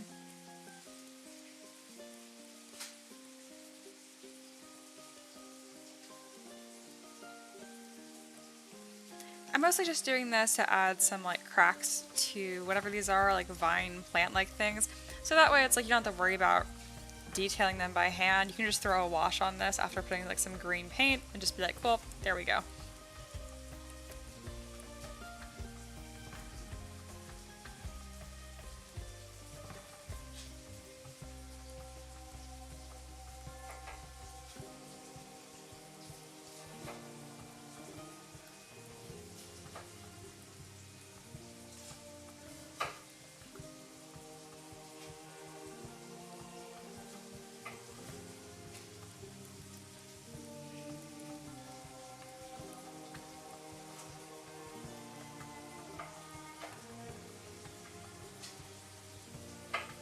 Alright, that already looks way better. I'm also going to go with Move and Backface Mask so I can add some thickness to the inside of these. I don't really mind what it looks like right here, I just want to make sure that the base is pretty solid. So obviously it looks a little less elegant, that's okay.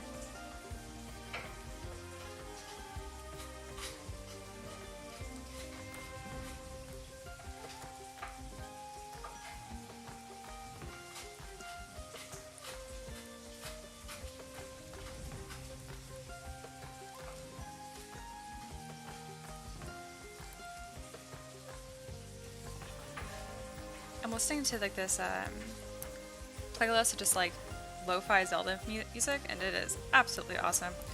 I'm actually going to link it in the chat just in case, because I like the music I have for you guys is pretty cool, but this Zelda lo-fi playlist is like, it is very good. Highly recommend.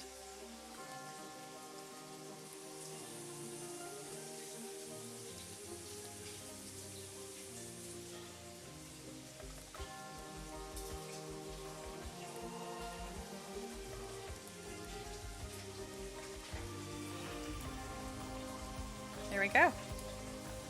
That looks much cooler.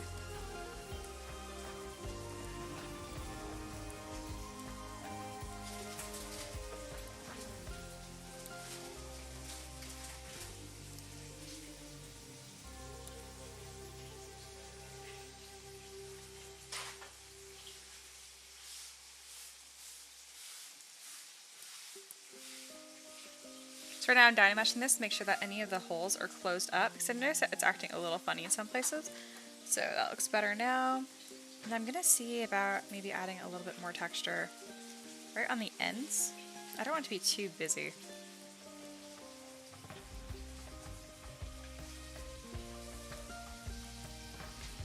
Yeah, this looks pretty good.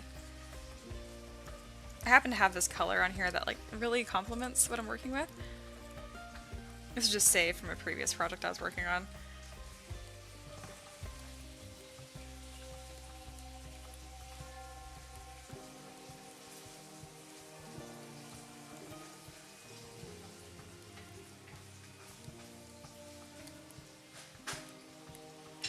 There we go. So that's pretty much all set. Now I'm going to worry about making the leaves actually thick enough to print. So these have been decimated, so the topology is all screwy on them. So if I go through move with my back face mask and try and add thickness to this, it's going to make the backside look really like terrible. So what I'm going to do, actually it's not that bad. What I was going to do is I was going to dynamesh them first, but I don't think I have to actually.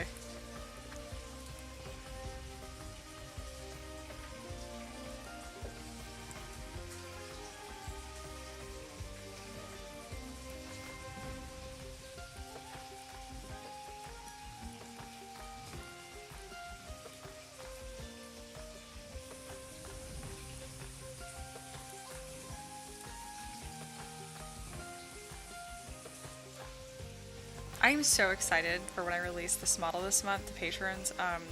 People that are going to paint this. It's going to look awesome.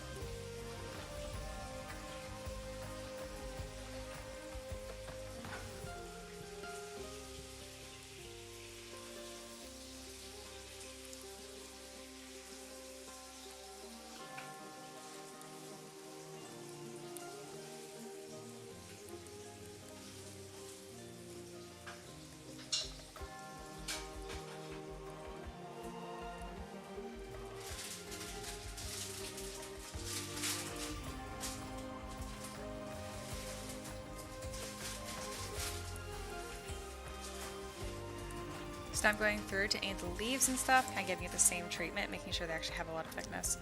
For the most part, I've already done that, so they look fine.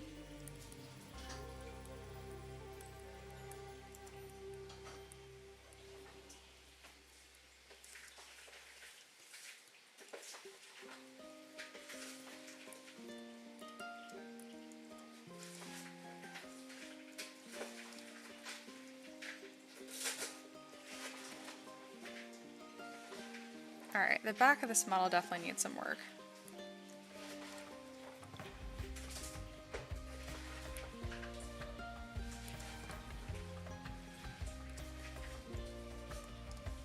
Just gonna make sure that lazy mouse is turned on so I can get like really even strokes.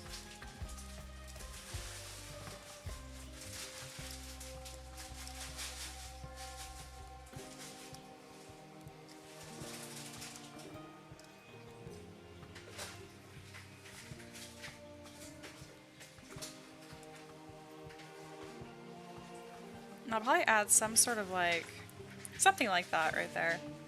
We'll see.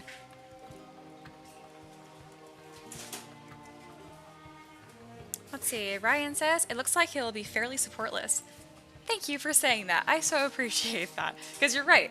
I have noticed though that like when I share models like this that look really like, you know, she looks really elaborate and impressive, the number one people say is like, oh wow, that looks impossible to print. And I'm like, or my favorite question is like, will that require supports? And I'm like, if you're asking, you probably like, I don't know, man. I don't know.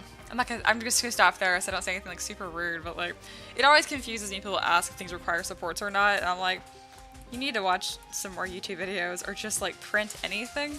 You should just look at something and know, or not by usually, you always can just look at something. But yeah, point being, this is gonna be pretty supportless actually, which wasn't my intent. I don't really design with going for it being supportless. But I've been doing so much 3D print work at this point that my designs just end up being more like that.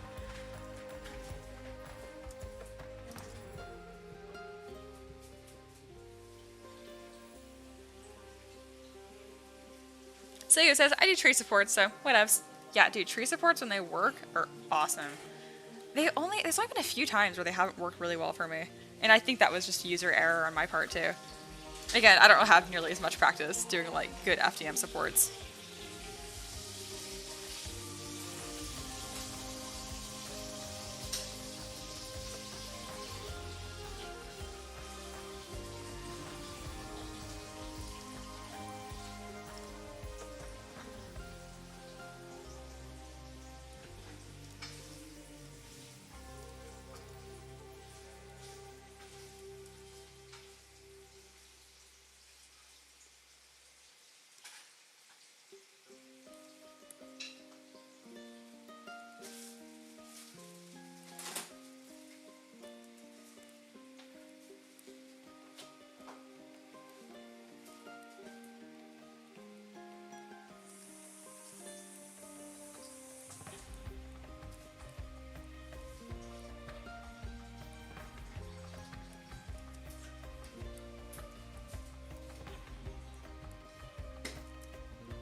Ryan says, I usually add support to the hand thumbless.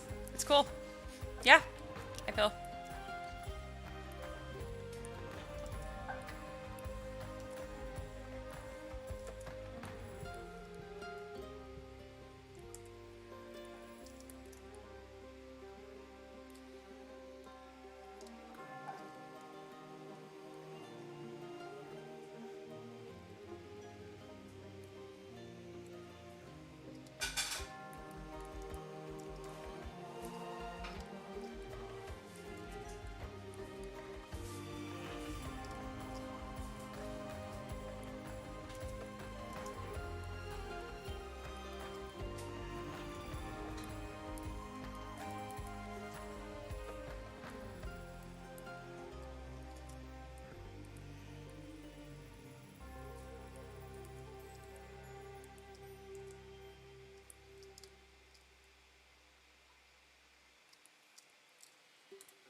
So this model has a pretty good base on it.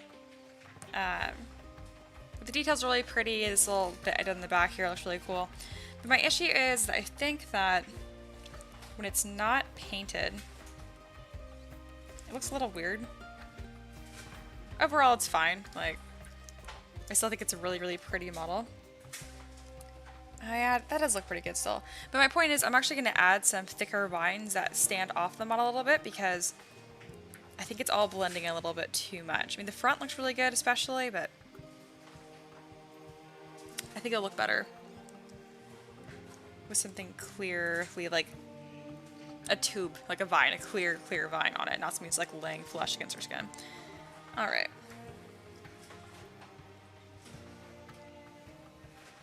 I know they have, I'm thinking of a very certain brush. I mean, God forbid I could just make my own vines. That'd be good practice to do right now too, but I don't want to. All right.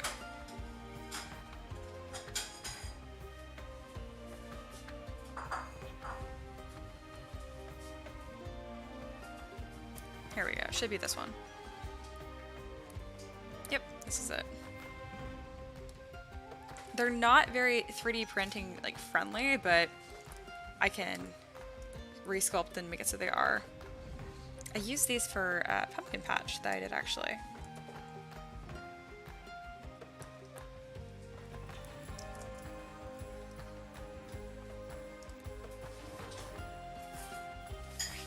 Ryan says, so like branch jewelry. You nailed it. Exactly. Taco salad. Gasp. All right, we're gonna eat and like take a break. Oh, okay. I'm gonna do a proper, all right guys, I'm gonna have lunch. So in the meantime, actually my 20-minute timer has like less than 5 minutes on it, so that's perfect timing. So let me get a really nice little run around here.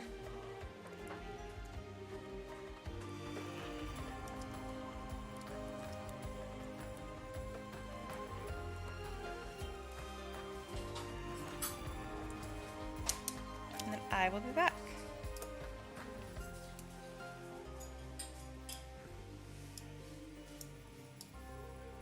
Yeah, good. Thank you guys for hanging out. This is gonna be a lot of fun. And I will be doing this for 8 more hours. So if you leave, I might still be here. You can come back later. Anyway, I'm gonna have lunch. Bye.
Alright, hello everyone, I am back.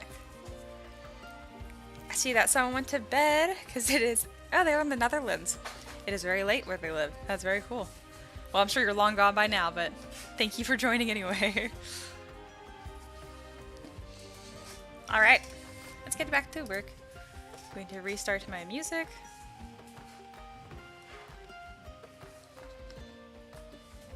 Alright. Start my timer for 20 minutes, but this time I'm not going to leave for like 10-15 minutes because I'm fed.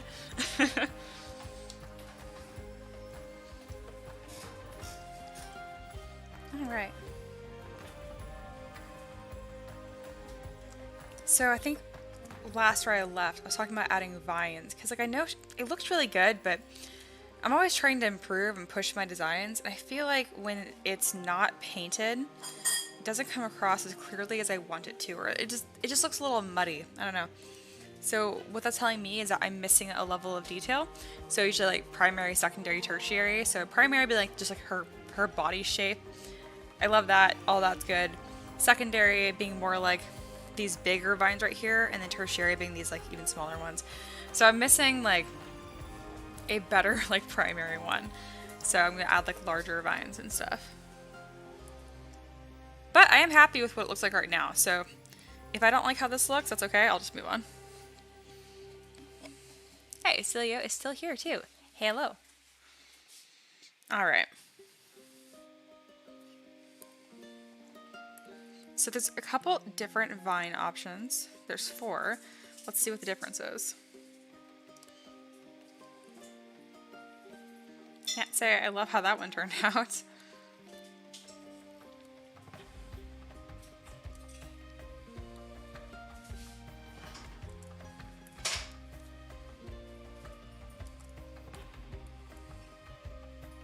I'm trying to see like what the difference is.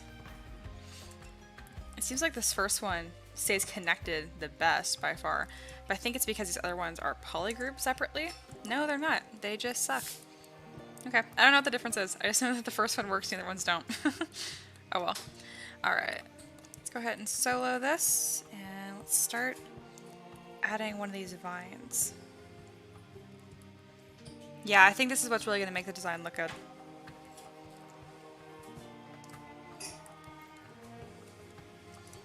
Alright, so I'm going to push this behind right here, and it's going to be really important to go through and like add thickness individually to these leaves. So it's going to be tedious, but I think it's going to look really good.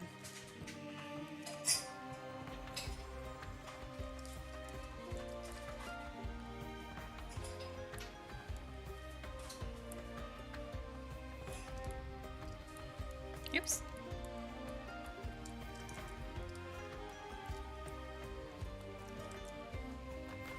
Oh hey, it's been a while. This is my name, okay? Finally, I'm awake to see a live stream. Yeah, what up? This is a super long one too. I'm gonna be live streaming until like Martinelli's. Thank you, honey. So yeah, it's perfect timing. It's because this is a celebration. I've hit 1,000 patrons, so I'm gonna live stream for 10 hours like any normal person would do.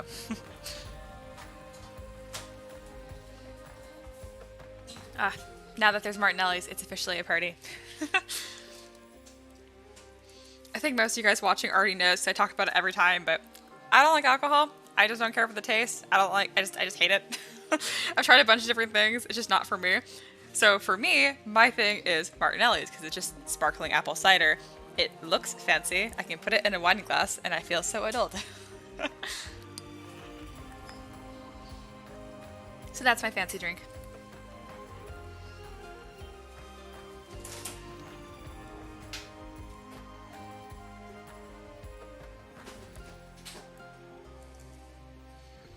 Alright, so I'm going to go through here and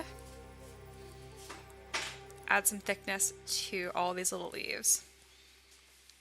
What's nice about this brush is they naturally point upwards, so I'm not going to have to worry about supporting every single tiny leaf. Where is her body? There it is. Awesome. This is totally what this model was missing. And what's cool is with back face mask, I can do like these tricks where I essentially will pull parts of the model into the body. So it looks the same. So before, this is the after. But now it's actually truly like supportless, and I don't have to worry about these little tiny leaves snapping off or anything. Obviously it looks kind of weird up close,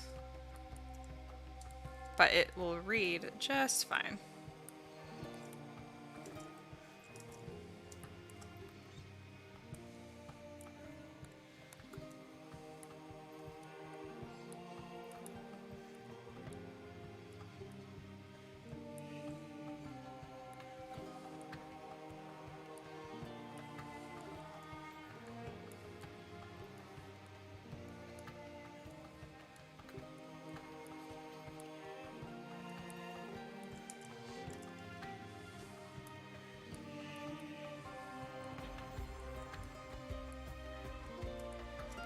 I'm so glad I'm adding these vines. It's gonna like really finish the model.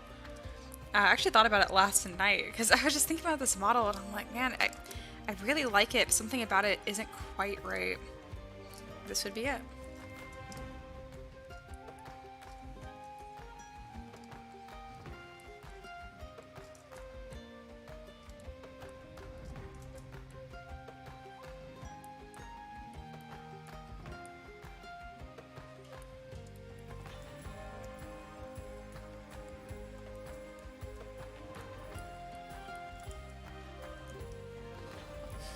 Okay says, oh yes, adulting.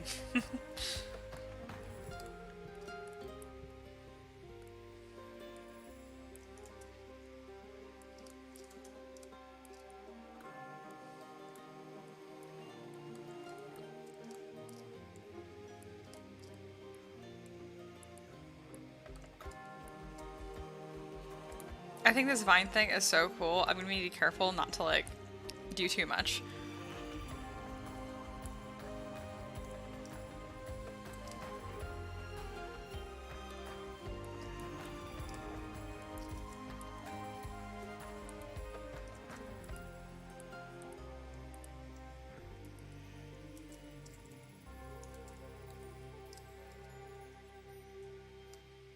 And of course, I'm adding a gradient to it because that's just my favorite thing.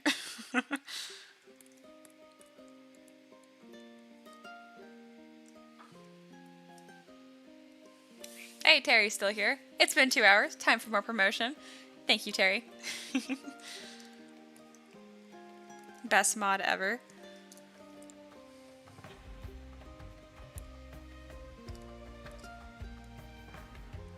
Alright, adding some more vines. I did it the wrong direction. Here we go.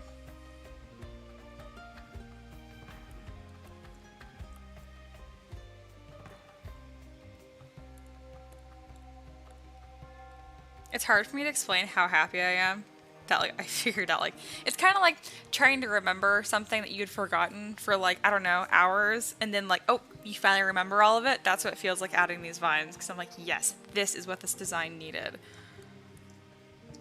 And again, like it didn't look bad. It just looked like it just didn't look finished. Like it was super missing something.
Slaya said, I should probably do a mini to test my printer.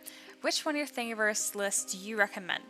I'd recommend probably like a supportless one, like the Head Enchantress. I know she has a mesh issue in her shoulder though, that I didn't fix on Thingiverse. I only fixed it for patrons.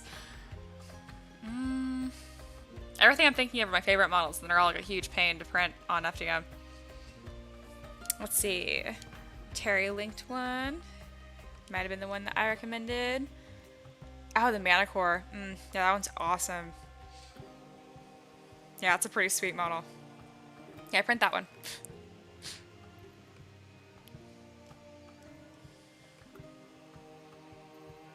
Silly. Well, I was thinking of something smaller.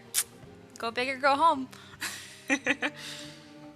Yeah, no, really. As far as like a smaller, like mini, I've made so many models, guys. The Wolf Samurai is pretty cool, and that shouldn't be too hard of a print. The Trident would be fragile, but it's pretty supportless. So maybe that one.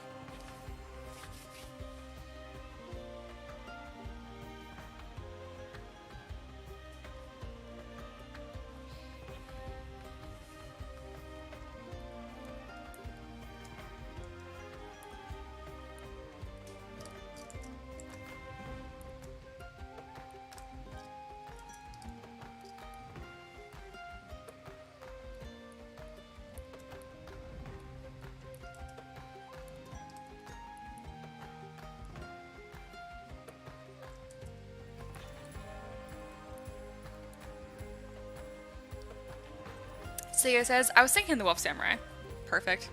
Sarah says, oh, I'll second the spider. Oh yeah, the spider is supportless, and you can scale that up as big or as small as you want, and it prints really well.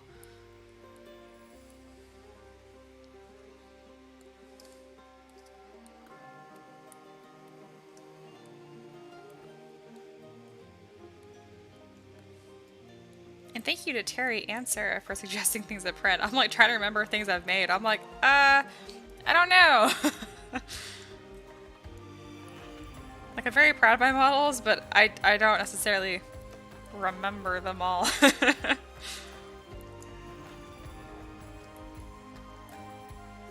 Ah, these vines are so pretty. Yes. Alright, so now when it's unpainted, perfect. Now I'm feeling much happier with this. This is really looking the way that I was envisioning in my head. Perfect. Just gonna make sure I go in there and use this back face mask trick. So like this is the before, this is the after.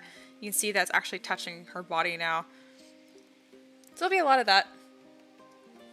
It's tedious, but super worth it.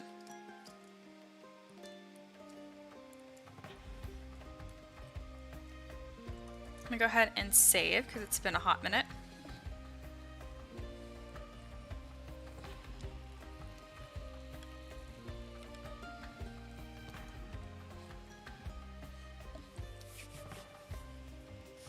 Let's see. Sayo says, I'm looking at the Fox Samurai, not Wolf Samurai. Oh yeah, no, I meant Fox too. But thank you, Terry, so much. It looks kind of like a wolf to me, so that's what I was remembering. The one with the rope belt, you know. Anyway. Let's see. Kara's from hello from Australia. Very cool. And then OK asks, like, how's Ian play D&D right now? Just roll 20. Thank you, Terry, for linking both. I appreciate it.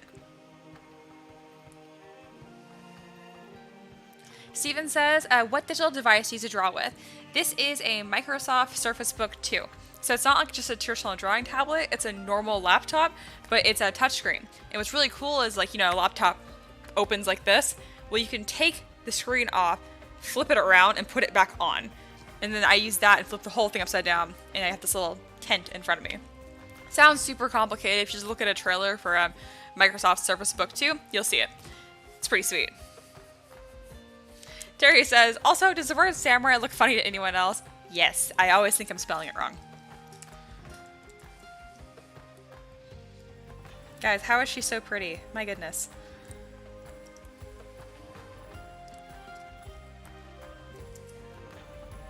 I think it was the other day I was worried that all my models looked the same, because I do a lot of like elves and stuff. I'm actually really happy they all look pretty distinct. Like this model especially has like a really narrow nose and then like really thick brows. But yeah, just a small note. I noticed what my own models I was pretty happy with.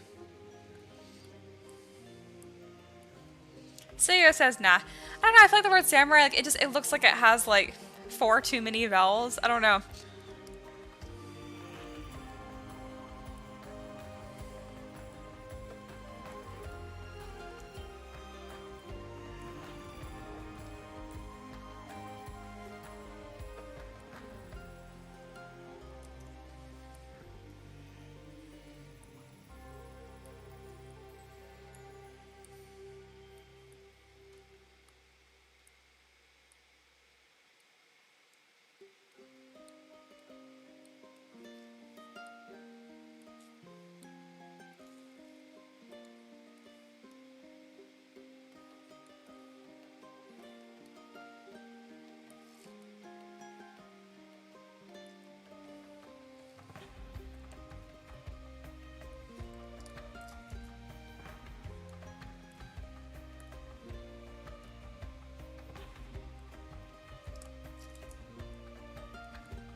I want to see if maybe I could like duplicate one of these vines and like reuse it. I can't. They're too body shape specific.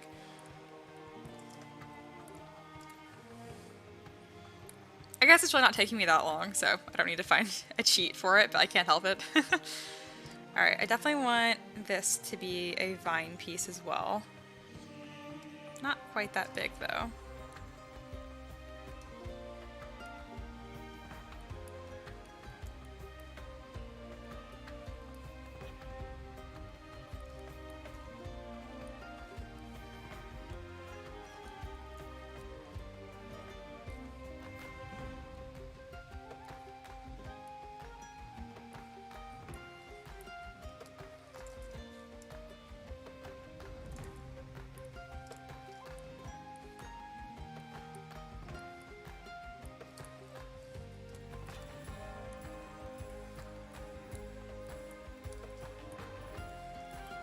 There we go, pretty happy with that.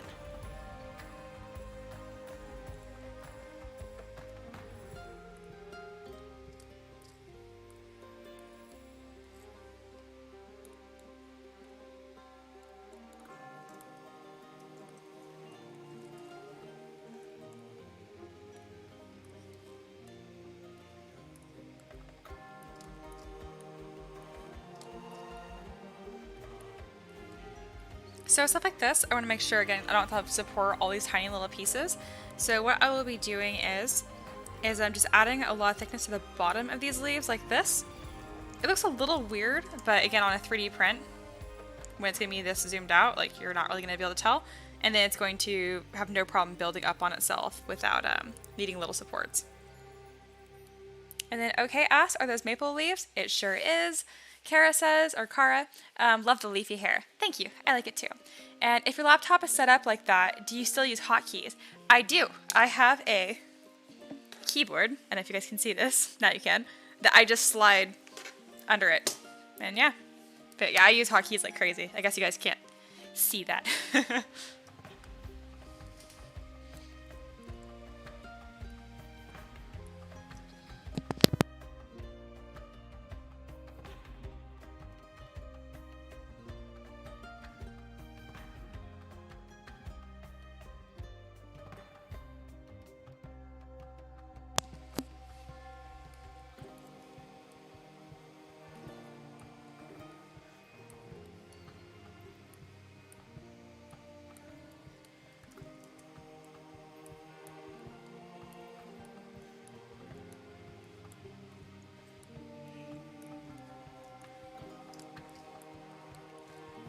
So again, to make sure that these print without supports, I'm just making sure to add a lot of thickness to the bottom of them, because now it's going to be able to build on itself.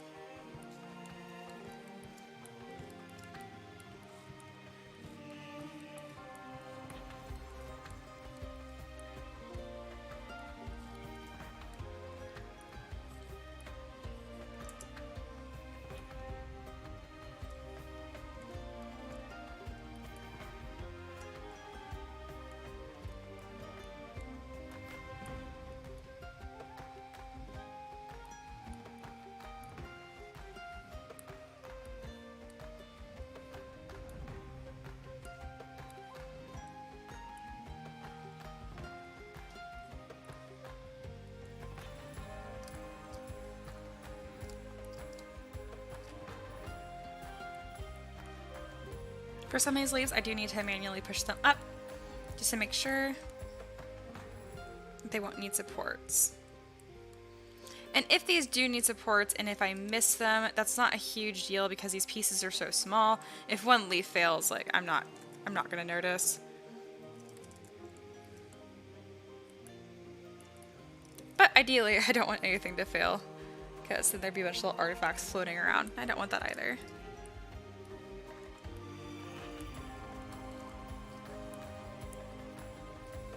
Anyone that joins this live stream like midway through and I'm talking about 3D printing stuff, if they think I'm talking about 3D modeling, it's like artifacts? What?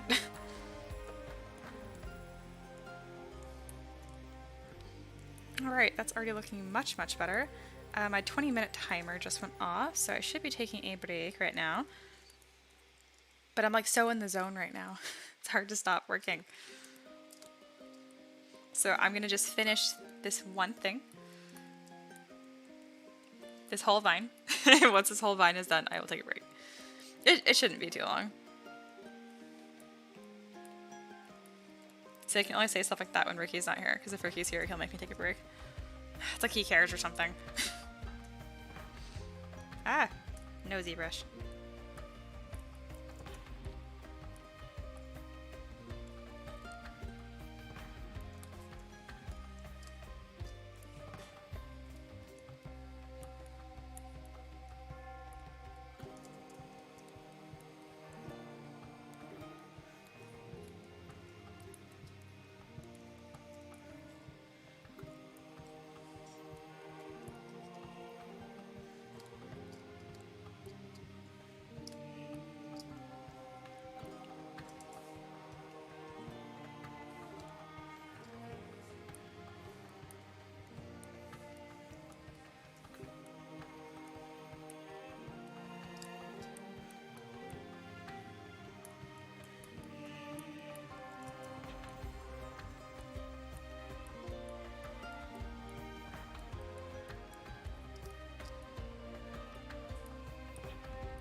There we go.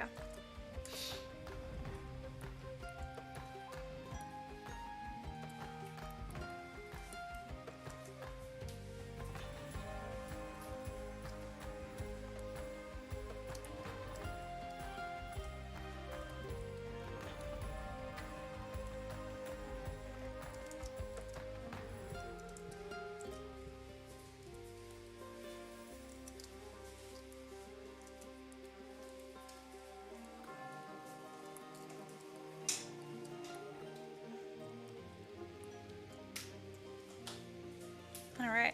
Hey Ricky. So I added vines to this because I wasn't happy with how it looked, and look how much better it looks with vines. Right? So that's what I was talking about, and I was like, I don't think it like translates very well unpainted. And now I'm like, it looks amazing. Love it. Thank you. Alright, so I'll leave that up for a little bit while I just stretch out my wrist. And yeah, if you guys have questions, right now would be a great time because I'm taking a little 5-minute break. So it's 2:45. I'll be back sculpting by 2:50. I have to use the restroom really quick, and I'll be right back.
Alright, and I'm back.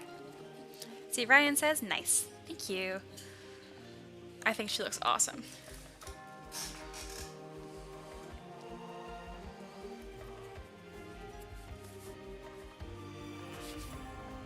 Oh, I didn't actually stretch my wrist or do anything. That's the poster.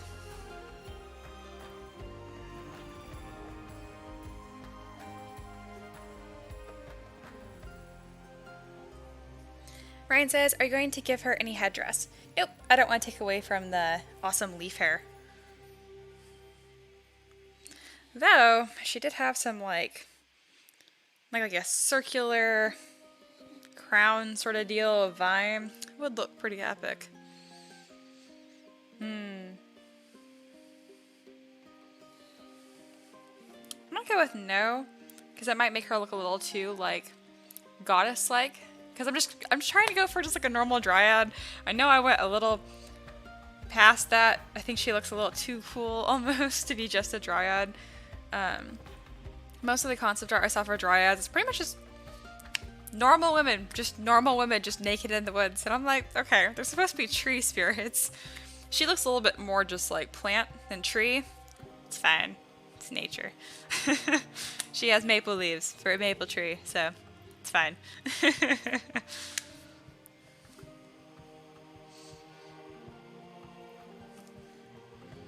If I did this little swirly thing at the bottom looking more like tree roots rather than like vines, that would fit better, but I don't want to do that. Not at this point.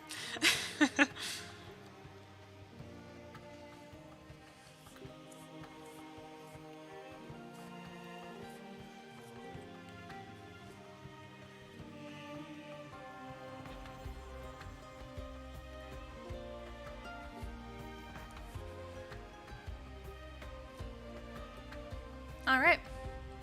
It is 2:50. 5-minute break is up. Back to work. Set another 20 minutes. And there we go.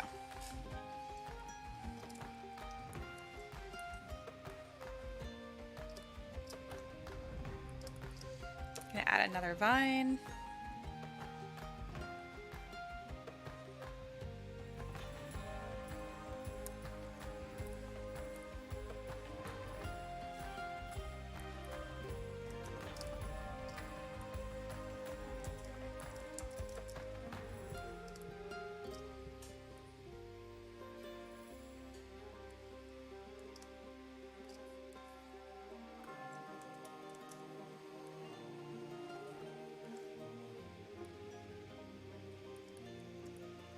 That looks good to me.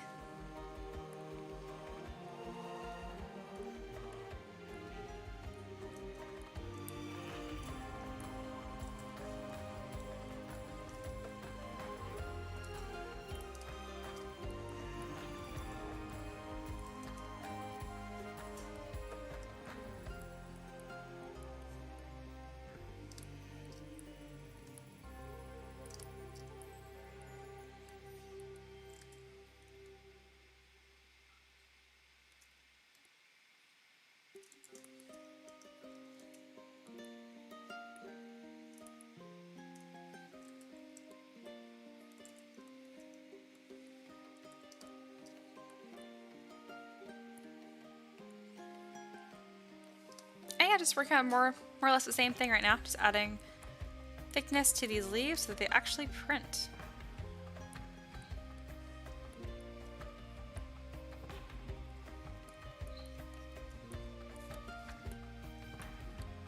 This section's a little bit easier because it's more just like up and down rather than having to worry about the leaf like curling around her body.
Let's see, Ryan says, I think that the vine leaves blend into the grass dress is great. Thank you. I don't know, I had a hard time reading that.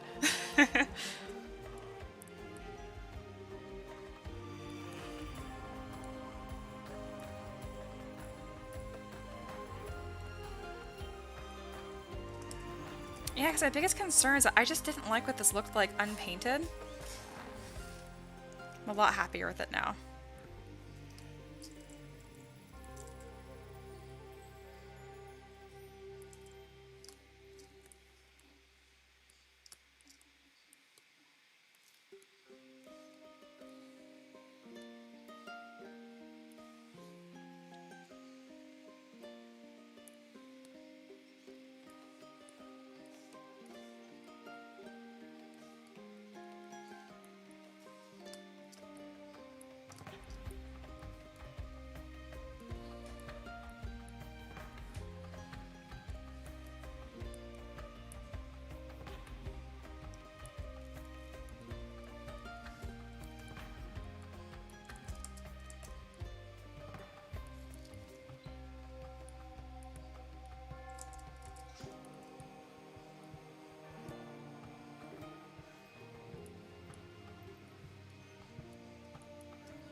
Hey, I see Bryce Courtney is here. Hi, Mia. She's looking great. Hello. Let's see. Still thinking. I want to add more vines. I don't add too many vines. I think I'm going to add one wrapping around her arm right here, which is going to be a pain, but it'll be worth it. And then maybe one more down this main section. I think the back cover is pretty much just, I'm just done with. I'm not too worried about that. It's really not a focal point.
So right now I'm trying to focus on making sure I clean up any lines I think look a little too messy.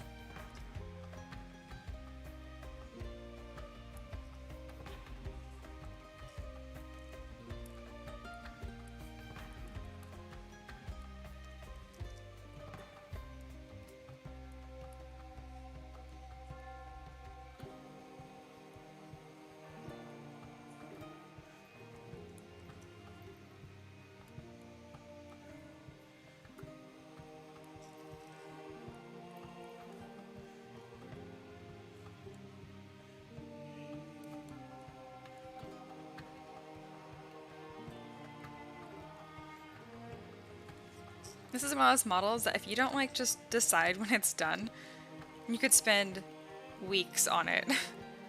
There'll always be something to like clean up or make look sharper. Personally, those are my favorite kind of models because I don't have a problem with saying it's good enough. but if I ever do want to go back to it and just kind of work on it for fun, I can. There we go, I was like getting dizzy working on that.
There we go. So now even unpainted, I mean, she just looks beautiful.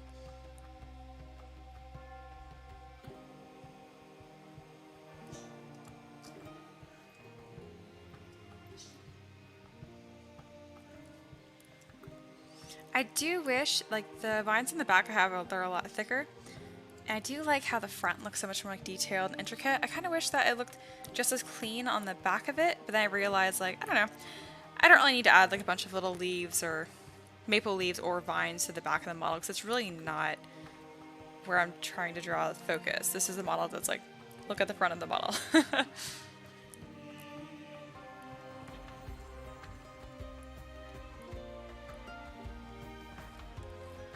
So I said I was going to wrap a vine around her arm and that kind of stuff. I think I'm actually not going to because the amount of time it's going to take versus how much better it's going to make her look is pretty marginal. So instead, I'm going to worry about fixing any spots in her hair because there's a couple spots I don't think line up. So I think it'd be better spent for me to put my time into that instead. That's one thing that's tricky about being a independent artist, that you don't work for a studio, you work for yourself. Because there's no one to tell you to like move on to a new model. I know I'll spend like hours on one for details that people won't see. It's not that you guys don't appreciate it, but just kind of like, you have no way of knowing that I fixated on her elbow for like an hour. And it's not actually going to look an hour's worth better, if that makes sense. So a lot of it is just knowing when to move on. So in this case, I'm putting that vine around her arm. I think my time would be better spent really making sure her hair looks perfect, because it's definitely a more interesting point of the model.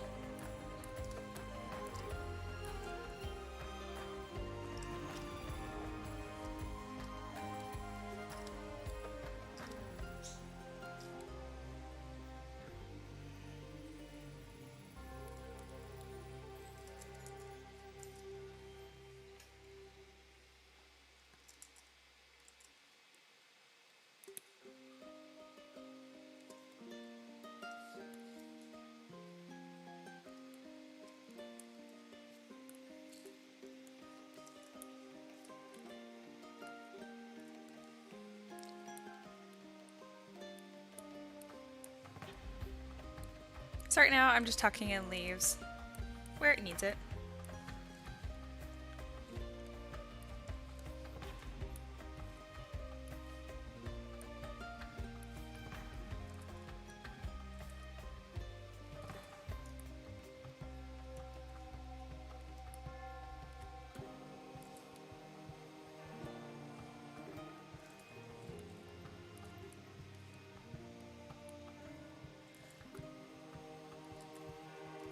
if Saxus is still here, I think that you specifically asked about how I was going to fix any little bald spots, and yep, this is how I'm doing it.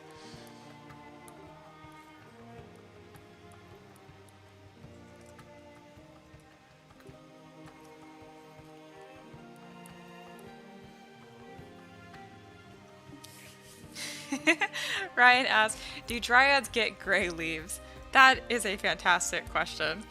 I mean, if anything, my first thought would be like, when they're young, it's like all green, like summer and spring, and then as they age, it would be, you know, autumn colors. So I guess I would argue that no, they don't get gray leaves. So she'd be super old, I guess. She's towards the end of her life by that logic. There is no winter. Winter is death. Sounds so dark.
So whenever I have a model like this that has a piece that's really complicated, I would first dynamesh like a really low resolution like this, just to make sure it does dynamesh. I've noticed it saves me a lot of time because occasionally there'll be a hole somewhere in the mesh, and if I try and do it at a higher resolution, not only does it crash, but it takes forever. So it's kind of like a small test, I guess you could say. Dynameshing this will help close any small holes in here and make this easier to 3D print. But I'm also going to lose a lot of detail if I'm not careful. It's my bird. Are you trying to film out there? Is he just yelling? Are you yelling? Okay, let's see if I can bring him out. Watch, he's gonna just like yeet back to the room. Can you just hang out for a second?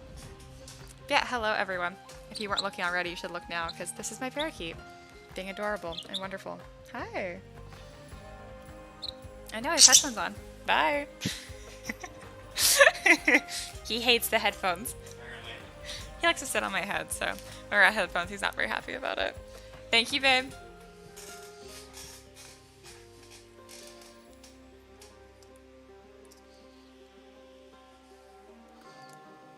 But yeah, he is a good noodle. I've had him for almost a year now. So yeah, he's almost a year old. Because I got him when he was super, super little. Probably like, I don't know, 3-4 weeks hatched. Sarah, hello bird. Goodbye bird. Ryan says, that and saying Dynamesh sounds so anime. Yeah, it kind of does, doesn't it?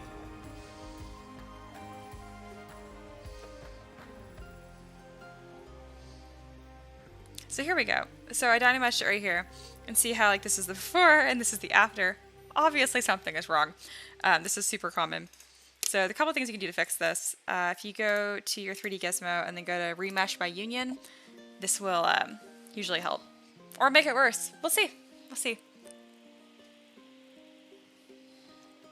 My advice is so helpful when it works.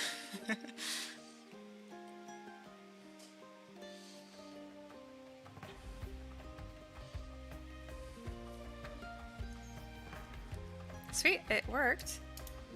And now if I dynamesh it, it will probably not become a disaster. And it worked. What do you know? I did lose some detail though. But again, I don't really know if those little tiny lines are gonna show up in a print anyway. And that's on me. I should have sculpted them deeper into the leaf. I just didn't expect to. I don't think I expected to make her entire head, like her hair out of leaves to this extent. I think I was planning on doing like 2 gigantic leaves instead of like this. I like what I did. It's way prettier, I think. Definitely wasn't the plan. There we go. One of our eyelashes is totally crooked. Oh, my timer is up. It has been 20 minutes again. God, time is going by super fast. Usually I live stream for like 2 hours or so, and I'm actually pretty worn out by the end of it. Because even though I love people, I am like super introverted, so I find it exhausting. But I think everyone that's joining this live stream, I pretty much have recognized your guys' names, so I guess it doesn't feel like talking to strangers so much as opposed to just like chilling. So I'm not getting very tired. I'm actually having a really, really good time.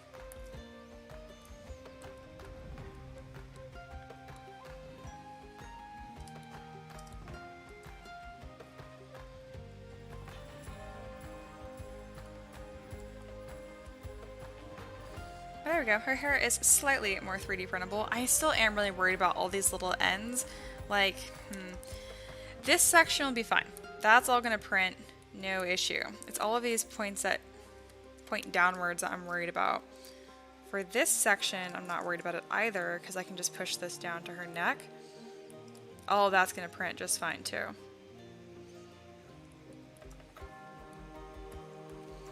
So let's see. You know what? Yeah, I can just tuck some leaves in here and it's gonna print just fine. I don't know what I'm worried about. So I know my timer went off, but I'm just gonna finish up this thing first. Surprise, surprise. Come on, ZBrush, what are you doing? Oh, I have the sticky on, that's why.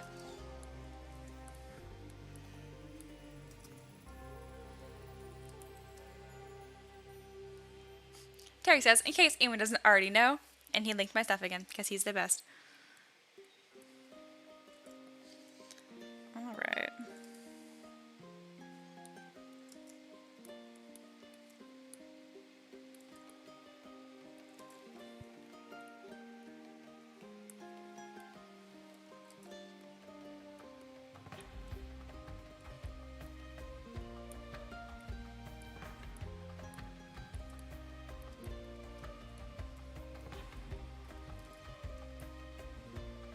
There we go. So by adding leaves like this and putting those in there, it can prevent overhangs like this one, because that's one I was worried about.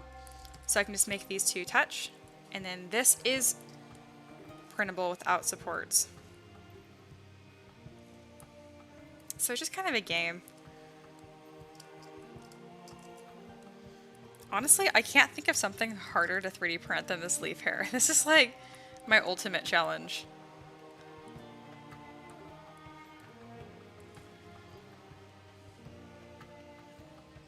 Terry says, I've decided that Box needs an autosave function like ZBrush. Oh yeah, definitely.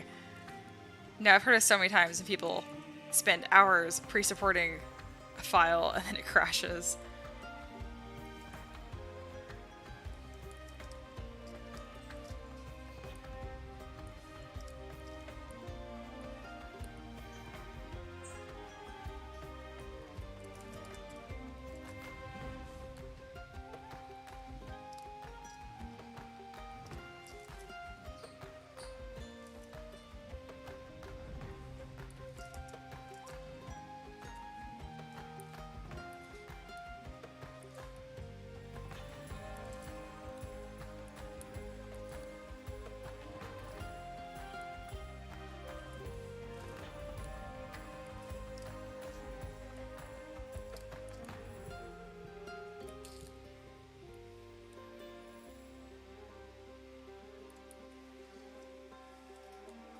Alright, there we go. So there are very few points on her hair that actually need support now.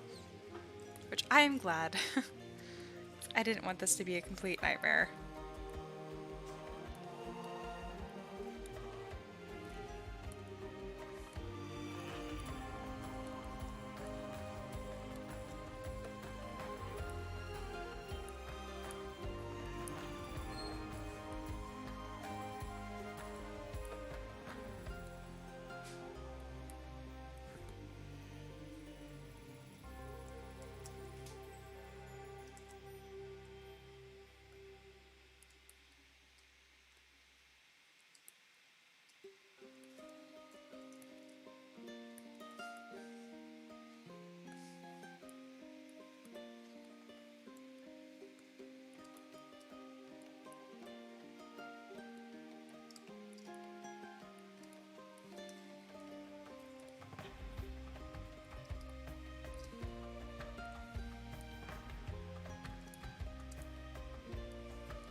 Alright, Nightmare Leaf hair is way more 3D printable now.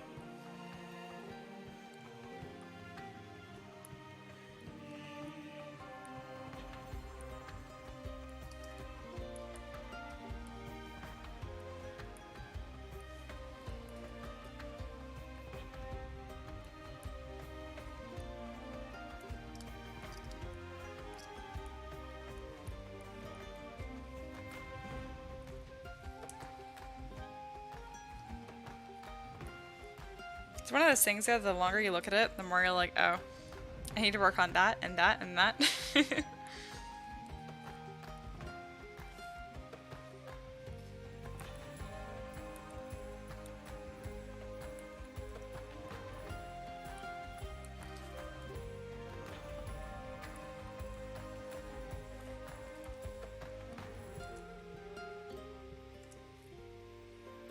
The back of this is actually really, really solid. That's going to print fantastic. I was just worried about the ends right here, but they're the worst of it. Rock on. So it doesn't look too different from the last 20-minute update. Let's see. Terry says, you ever had that half-bound mesh mixer with your supports? No, I have not actually. It's generally pretty good to me. If I do have a big project I'm working on though, I just make sure to save it.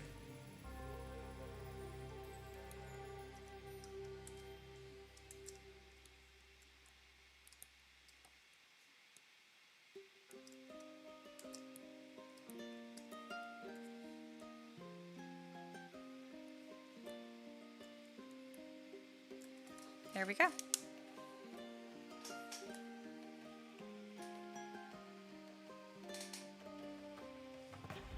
That looks awesome. That's a really good render.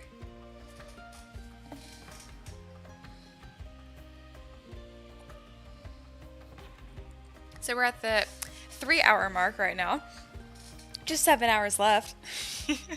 I'm actually not tired at all right now, which is good, because I mean, if I'm tired before the halfway mark, this might be a less fun time for me. But no, this is still great. Thank you guys for hanging out the whole time too. Like, I'm surprised. There's been a good group of people. I was gonna say big group. I'm gonna say good group of people the whole time, which is sweet. Keeps it more fun for me when I someone in the chat every now and then. I mean, I really only look at the chat like 3 times an hour, so it doesn't need to be very much, but still makes it more fun for me. Alright, let's see. Do I have any emails? I do. Woo.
Got a message on Patreon. Someone asked me if do I have free files to upload. I have no idea what they're talking about. Stuff like that, like, if I ever don't respond to you, it either means one, I didn't see it, or two, I had no idea what you were asking. Let's see. And then Ryan said, oh, can we get the link to the lo-fi? Yes, this is what I'm listening to right now. This isn't what's playing in the background for you guys right now. That's something by Bonnie Grace. It's Highland, I think. I can't remember what song that is. Yeah, if you want to know what song you're listening to right now, that is different than what I am listening to personally, which is Zelda Lo-Fi.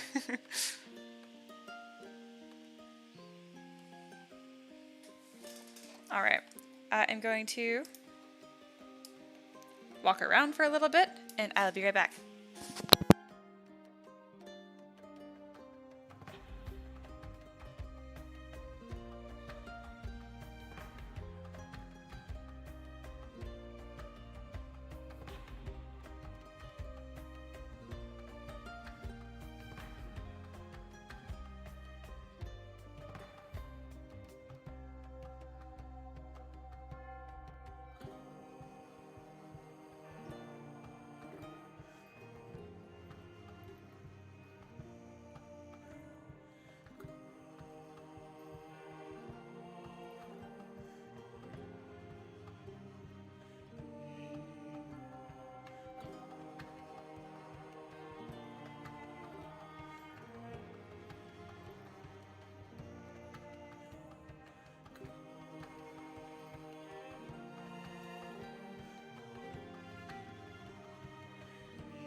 Hello, I am back.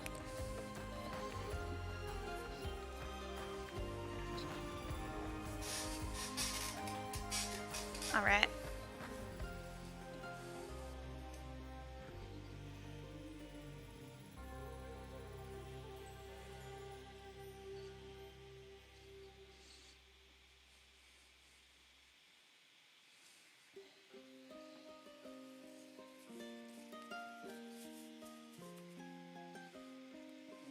I don't think I'm going to keep working on this specific model. I think I'm going to move on to a different one, because now all I see when I see this is leaves, and I'm like, I don't I don't want to worry about leaves right now. These are all tangled up.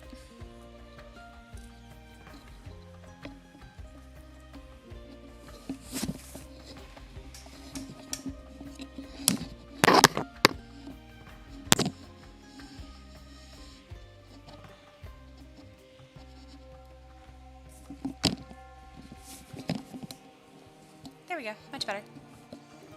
All right.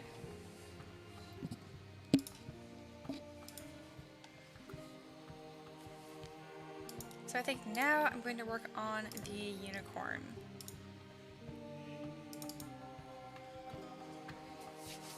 So I'll also be working on hair for this one, but just the mane. Let's see, set my timer again. And we're set.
see Jester's 3 Tabletop Gaming is here and says, congratulations to the Max. Also, hi to everyone. Thank you.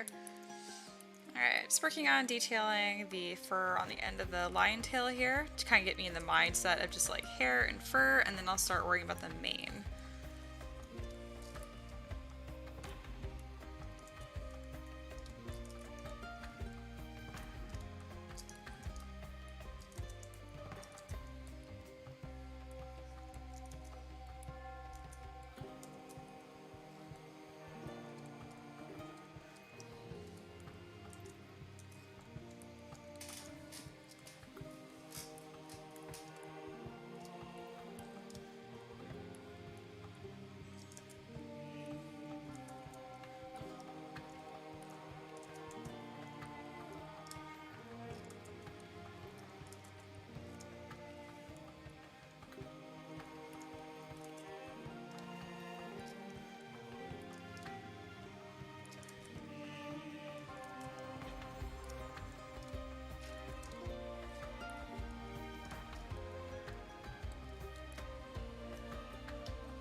Alright, there's someone new here. Hello.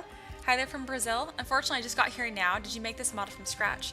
So I'm pretty sure you can click through and actually look at like bits of the previous live stream. But yeah, this model's made from scratch pretty much. Yes, I based this on a unicorn that I made over a year ago, but that was also made from scratch, so yes. I'd recommend clicking through the live stream to see the other things I've been working on. Actually, I should have some pictures. This was the beginning of the live stream. I started with this and then ended up with this. And then similarly, I've been working on this. Just switched away from this to work on the unicorn.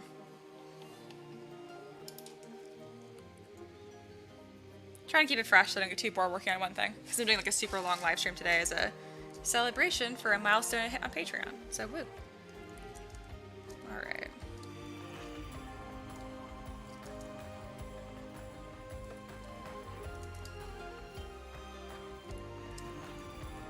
Let's get to work on this mane.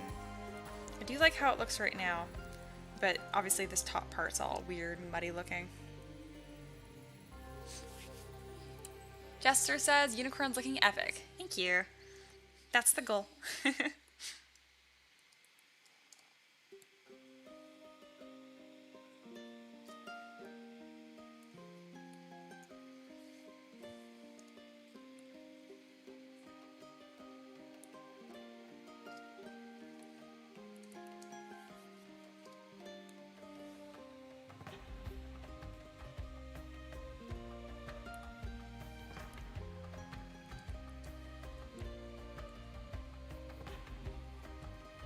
There we go. Try and find a matte cap or a lighting setup that's a little less harsh for me to look at. I had this specific lighting setup on this for a render I was doing. But just to work on, it's kind of obnoxious. There we go. That is much softer and easier for me to look at. Brighten it up just a tiny bit.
Let's see, Jester says just printed the Plague Doctor, fantastic model, and when I print the Plague Doctor mask, dress up and go pandemic shopping.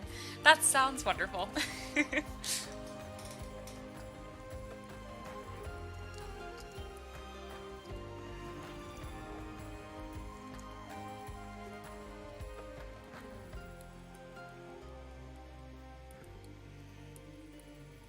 Yeah, I'm really, really happy how that Plague Doctor came out. He is a fancy boy. Ooh, my music just stopped. Get that reset. There we go.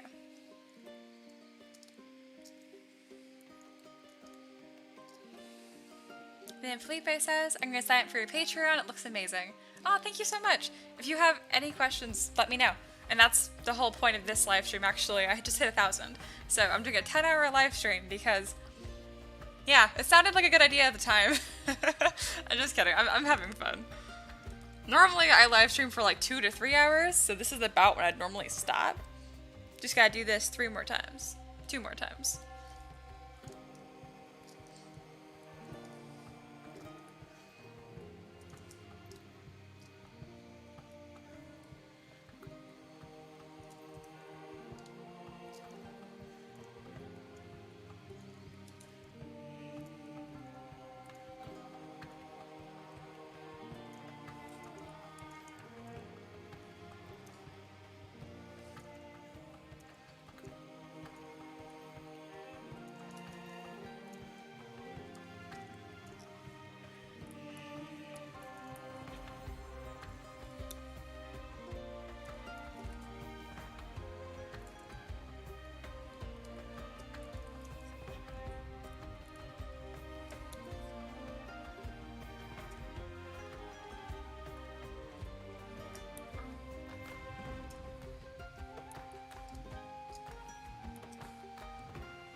There we go. Hooves are looking better. Much better. Reminds me, I really need to get my horse's hooves done too. But that is for a different day.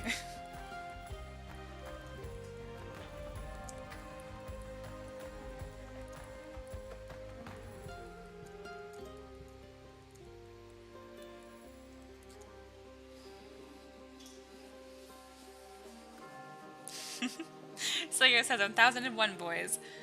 I think it's actually like 1,025 now, but thank you. Jester says do it. She also runs a great Discord. I'd like to think so too. I'm pretty proud of the Discord. There's a lot of really awesome people in there. Celio says fun on this stream. How dare they? I know, right? It's like get back to work.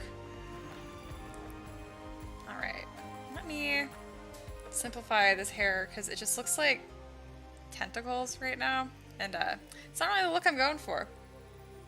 Where are these? I really should label these pieces, but I don't know what to label them. Like hair chunk 1, hair chunk 2. All right, so I'm gonna fix up the base of this, and then I will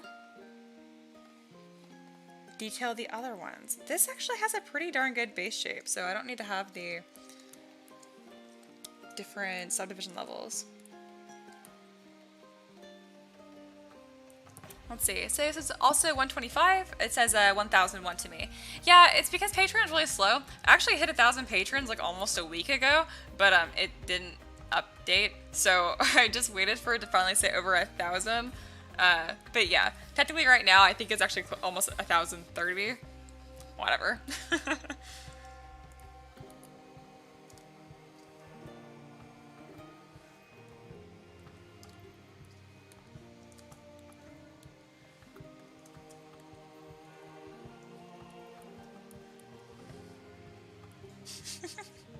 Singo says, Keratin Slice 01, 02, for like naming all the different hair pieces I have for this. I'm gonna go with no, but I love it. I miss having you on live stream, Celia. You're hilarious.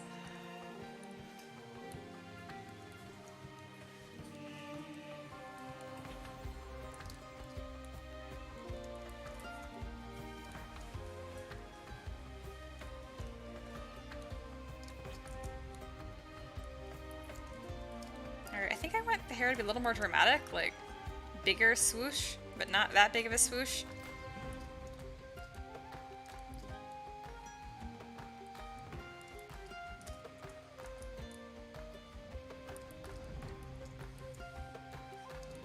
I think I'm just gonna lightly detail this. I might actually pose the unicorn first, and then I'll decide how dramatic I want the mane to be.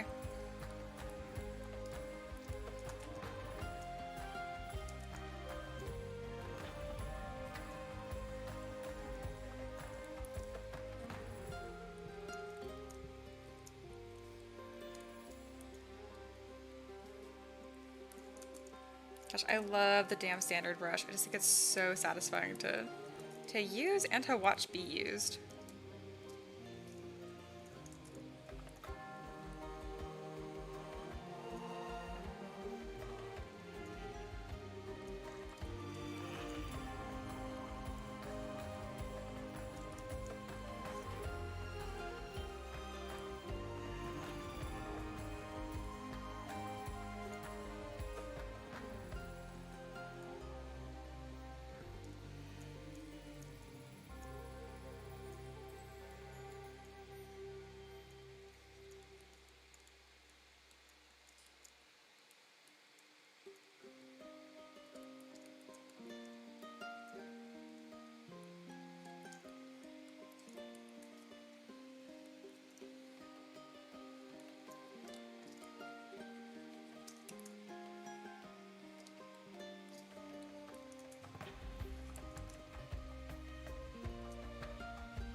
See, Ryan says tentacle unicorn would be interesting.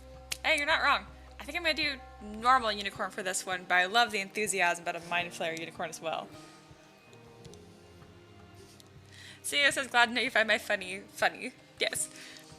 Do a second unicorn that's a sick mohawk. I love it, but no.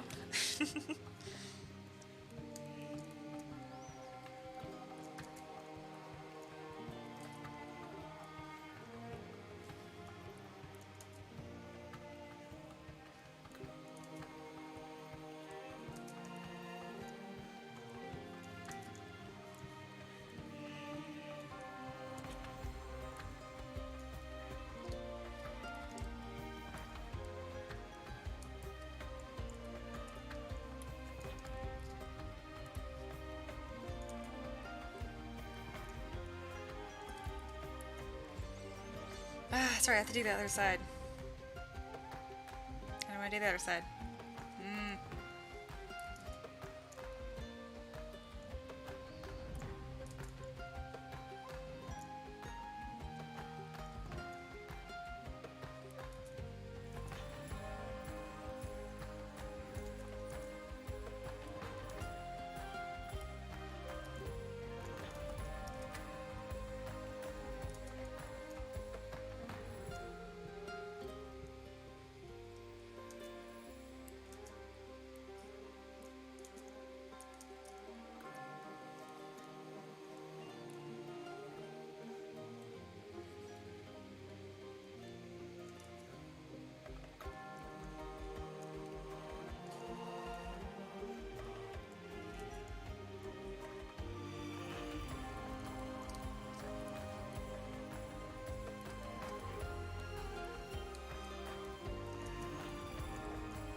Alright.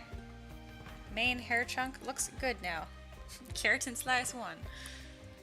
Let's add another one. I don't like that one. Let's just add all of them, see if I like it still. Okay, yeah, it looks fine. Okay.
There we go, that blends in more or less. I can start adding more pieces. So pretty much I have like this main piece right here is the base, and then I'm going to be tacking on these like secondary ones. I think I have 3. Yeah, these 3. And then once those are all done, this all becomes the base, and I'll finally add these top ones that are super detailed that actually make it look really good. I mean, it looks good now, but it'll look like super good.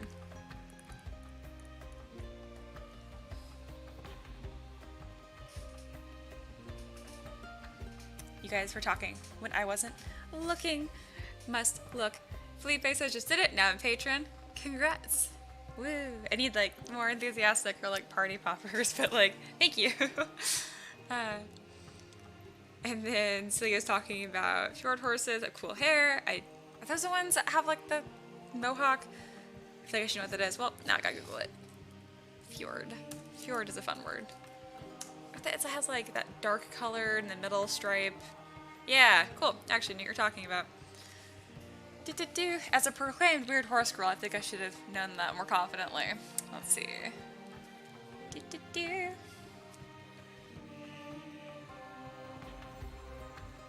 Jester mentions today is gorgeous, set up the last of his bee bait boxes. That is so cool, by the way. Like, I don't think I talked about it enough in the Discord, but I think it was Terry that mentioned like honey tastes different based on oh cool.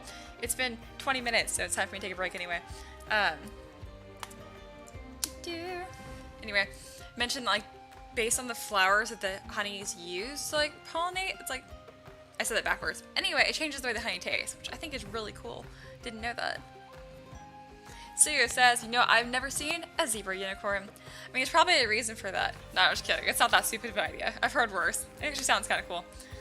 Zebras are just kind of like funkily shaped though. They're very stout, so it wouldn't look very elegant necessarily. But if you gave like a really cool like tribal twist, it could look pretty cool.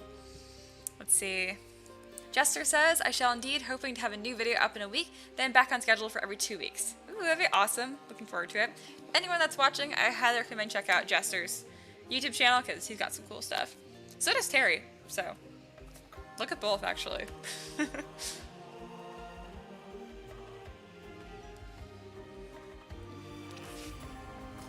Alright, stretch out my wrist before I forget. See, I do this to prevent my wrist from aching because I have like a super mild case of tendonitis that I'm letting it heal right now. And but the thing is, I don't want to stretch out my wrist if it doesn't hurt. And right now it doesn't feel bad at all. So I'm like, oh, I don't need to. But I know that if I don't do this, then it will hurt. And it's not complicated. It's like, yeah, you're doing preventative stretching. But I'm that kind of person where I'm like, if it isn't broke, don't fix it. And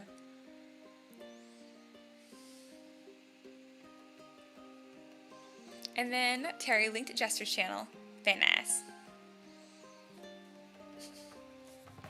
Jester says, super cool, bees are just the coolest.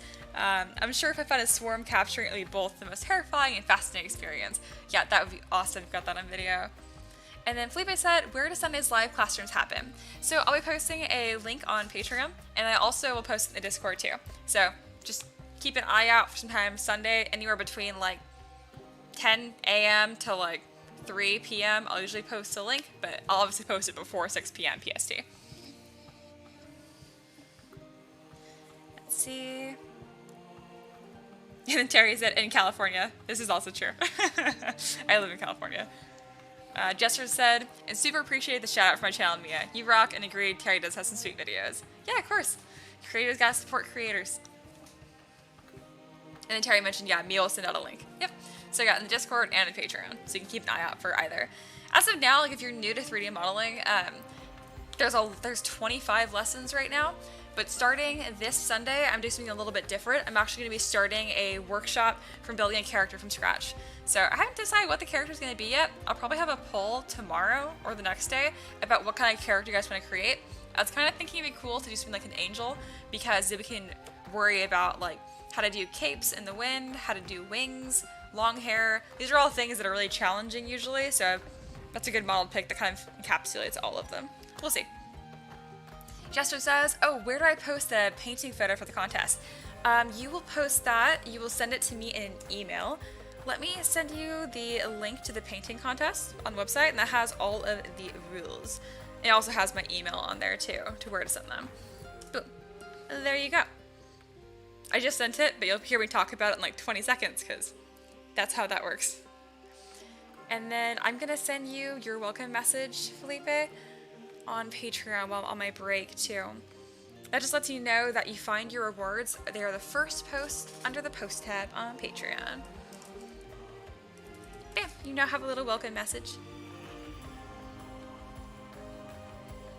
And then yeah, if you have any questions, you can ask me on the live stream or send me a message on Patreon, because if you're not familiar with Patreon, I know it can be kind of weird to navigate at first. And it's a little weird because I host a lot of my rewards for the $10 patrons on my website, because I can't host like classrooms and stuff on Patreon.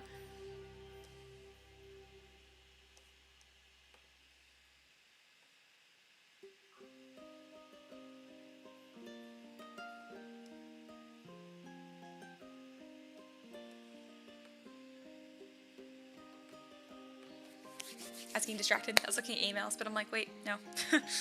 I'm doing a live stream. I'm hanging out. It's like I haven't like properly stretched out my wrist. Because again, like, if my wrist doesn't hurt, I don't want to stretch it out. But I know if I don't, it will hurt.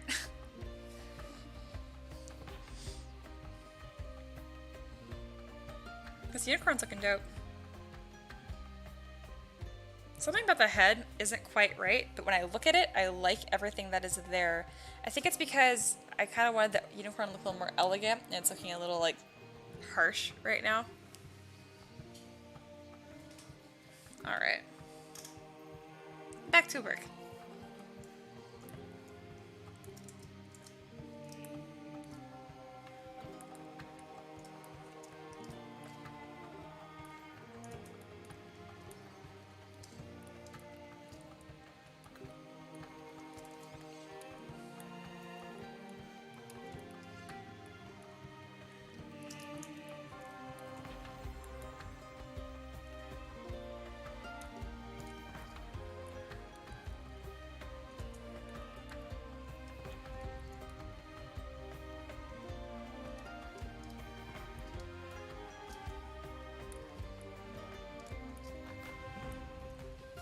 Jester says, picture submitted. You finally submitted one.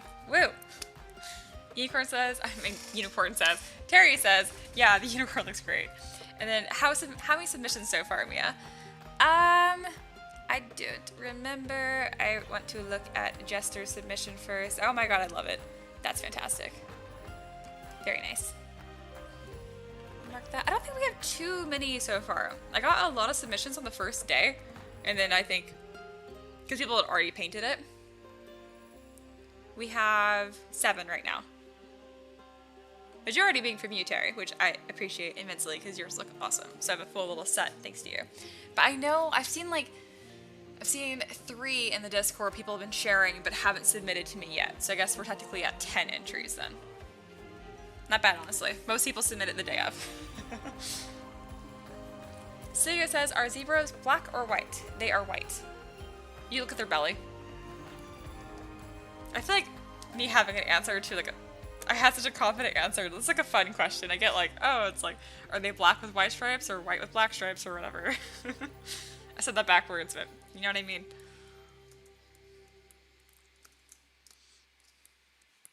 What can I say? I'm a fun killer. If you ask me a question, I'm like, serious answer. My friends will do that with me all the time, where they'll say something that's like obviously meant to be a joke, but I just don't pick up on it, and I'm like, yes, serious answer.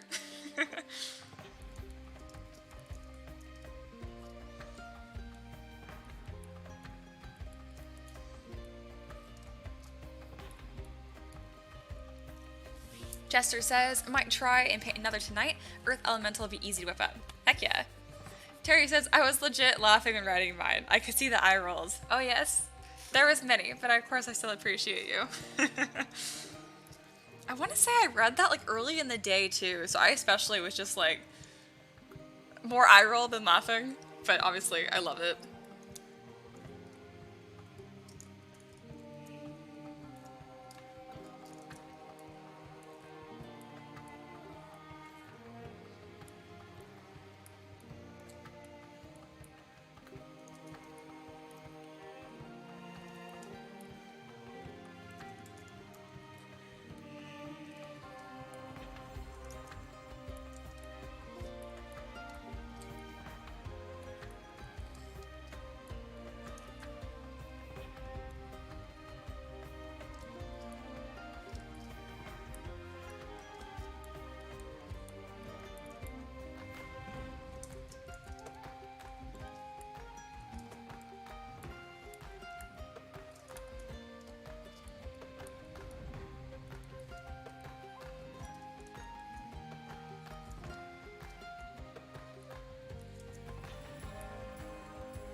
Alright, main is coming together.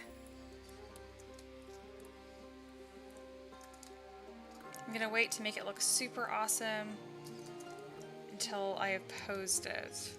Because I don't really know what direction I want it to go. I'm just working on the hair right now because it's just fun to me right now.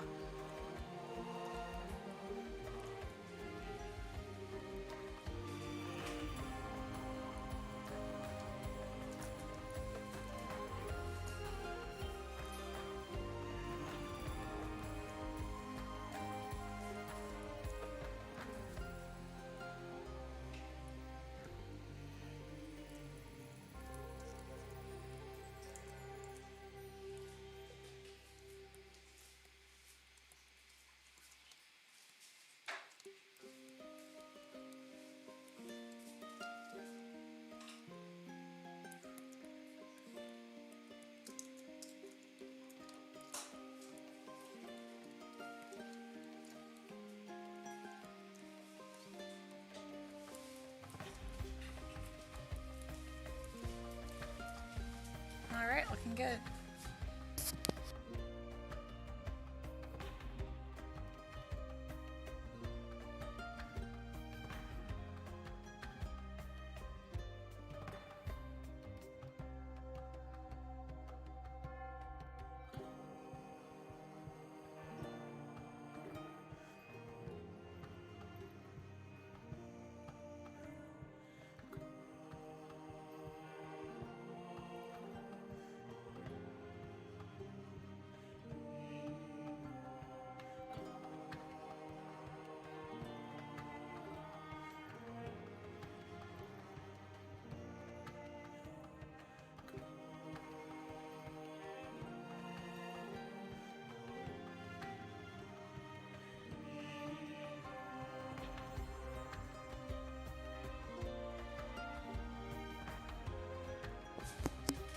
Leo says, no, I was actually asking. Oh, okay, good, because I had an actual answer.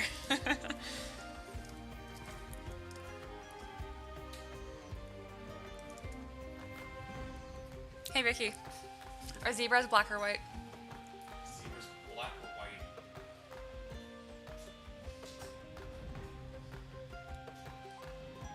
I would say white. Yeah. They have a white belly. So they're white with black stripes. Oh god, yeah. I was just trying to think of which one's more practical to have, like which you can actually have black or white hair. Oh, yeah? Since animals tend towards white hair, they grow all, like that's probably the dominant. That's way more practical. No, just like... I took that somewhere else. Yep. I'm gonna start asking people that now, just to see what they say, like what the reasoning is. Yeah. I feel like I got pretty good reasoning on that. I think you way overcomplicated it, but I liked it.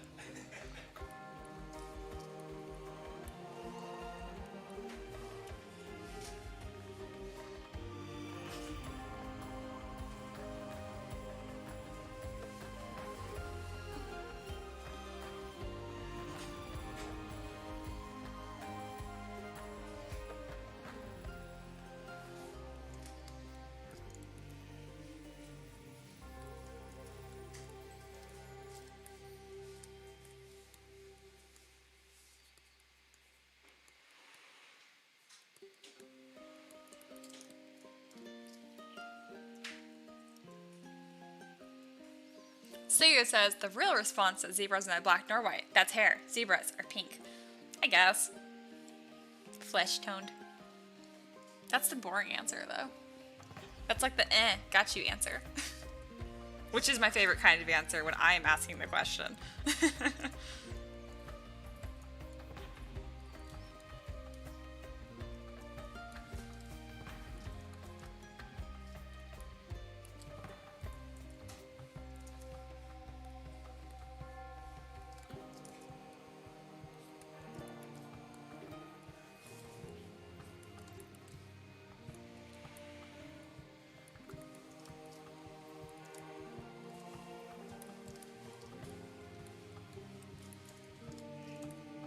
Coming from like a human being. Let's see. Okay, it looks like OBS lost connection for like a second. It's fixed. Also, I want to see if I can fix this, the head. Like something, you know, actually no, it does look pretty good.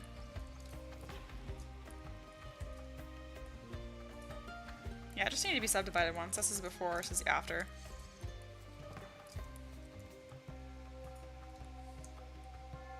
I just want to give it eyelashes, guys. Just what I do to all my models. But I'm like, no, it doesn't need eyelashes. It's a horse.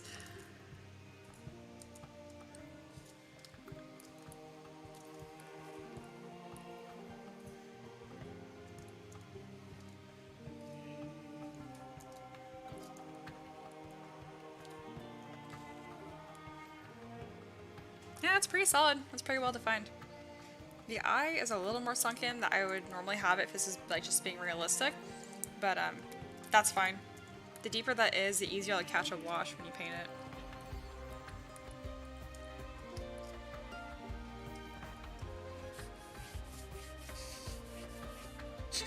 it.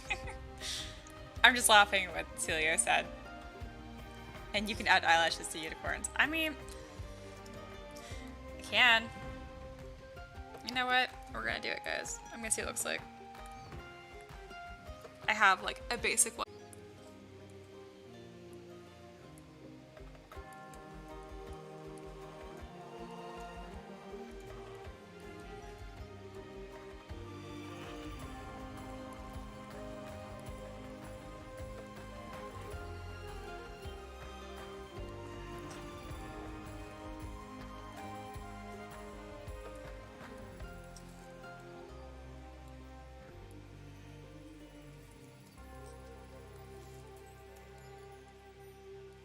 I think I'm actually going to love this. Good call, Celia.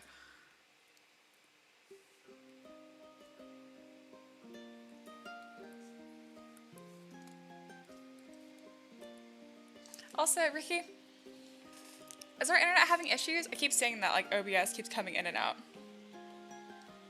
I mean, it's only done it twice. As far as I can tell. Okay. Very nice.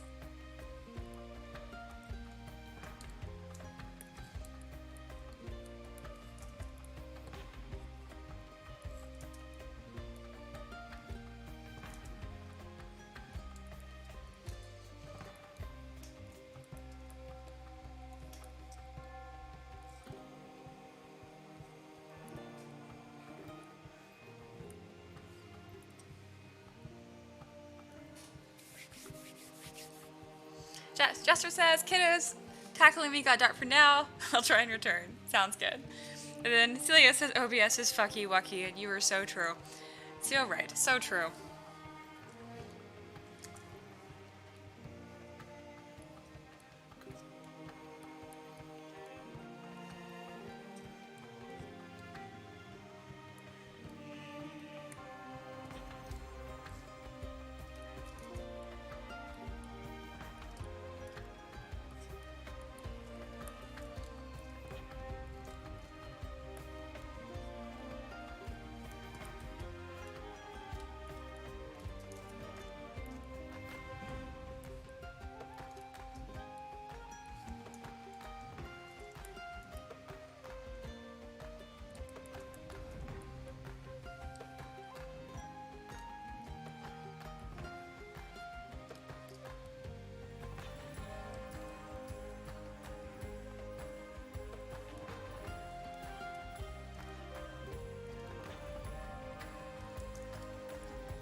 Yeah, I think I like with the little eyelashes. It defines the eye a lot better.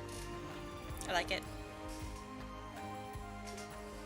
Slayer says, I'm always true, except when I'm left, because then I'm not right, and that is just wrong. Lame.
Let's see. See that OBS having some issues, kind of like connecting, disconnecting, that kind of stuff. So, worst case scenario, I'll just start and reset the live stream. Not a huge deal. Ideally, I'd like to keep it all on the same live stream though.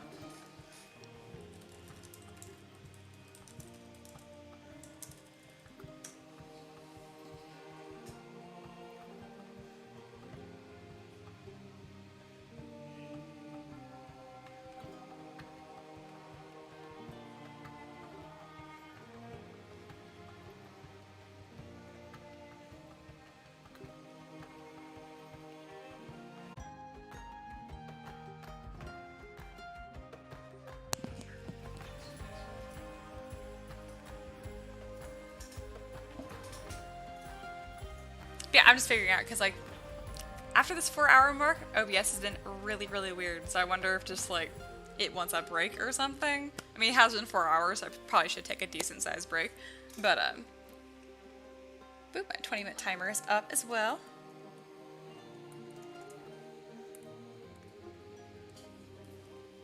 So as of right now, I'm gonna kind of just put together everything that I've worked on so far. And then I might start another live stream in like 20 minutes.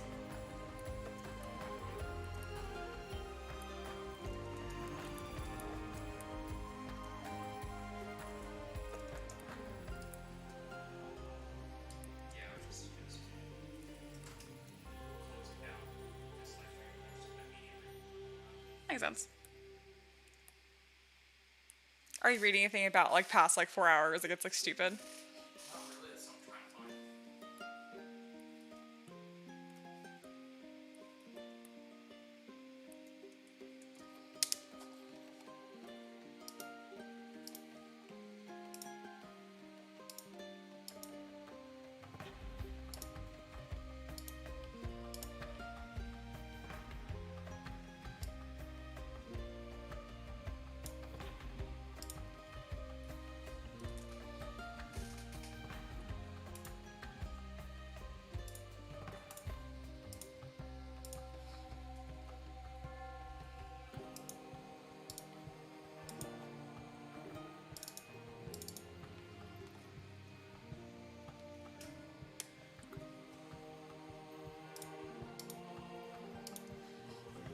So yeah, this is the Centaur progress we've had today as well, which is pretty awesome.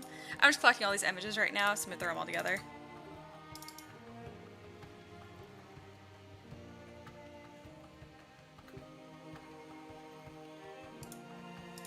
Got a lot of work done. I mean, go figure. When you sit down and work for 4 hours straight, I'd hope you get something done. All right.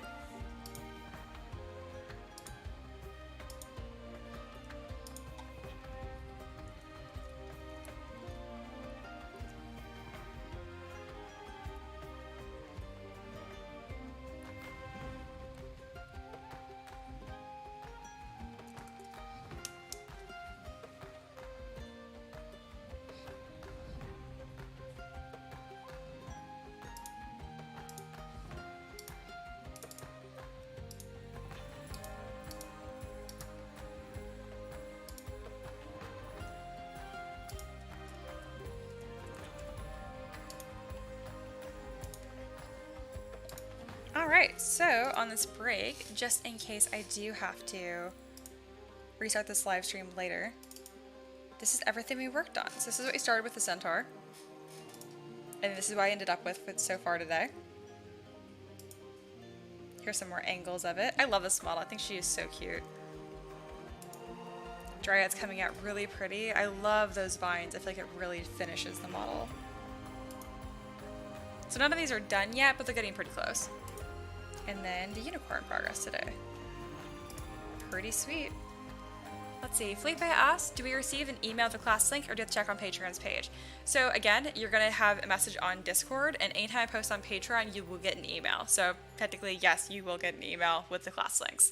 But I recommend joining Discord as well, because I'll always post it in there too. And then if you're just subscribed to me on YouTube, I think you'll get a notification there too. Looks like OBS is doing good now. I just wanted to be careful because I don't want to be cutting out on you guys constantly. It might have just been a little blip. Might be doing fine now. Let's see, nothing's like... This is a little warm, but it's not like critical.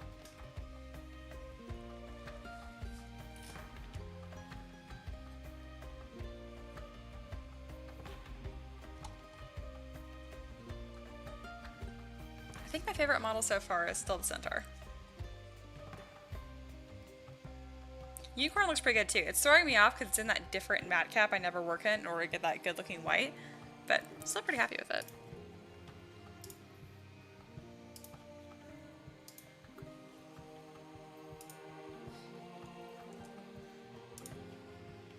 Alright, I'm gonna take a little break and walk around, and then I will be right back.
Hello, I am back.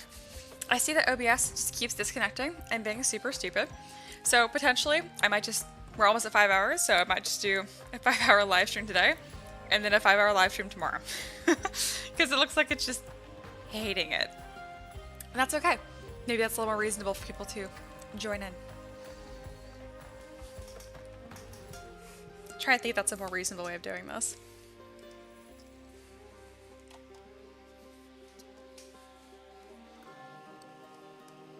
I feel bad though, because Sarah just got here. Sarah's awesome. Sarah's a big reason why this looks the way it does with the maple leaves. Actually, she is the reason. It was a great suggestion, and it really just huge influence in the model. All right. Let's start opening some stuff up.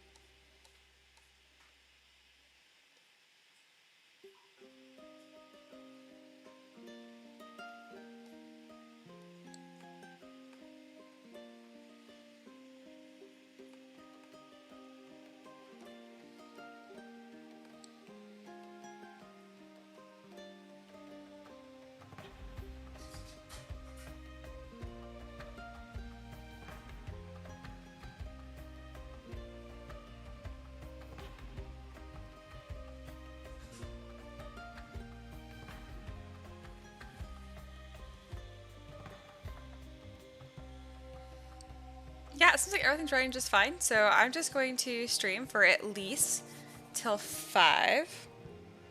So another half hour. So worst case scenario, I'll just do 2 5-hour live streams. Sarah says, thank you. I didn't see your post. I got off work. That's why I'm a little late to the party. That is a-okay. The party might be ending soonish and then resuming tomorrow for the part 2. We will see. See, I thought it would just be me being tired if I ended early, not because. Go.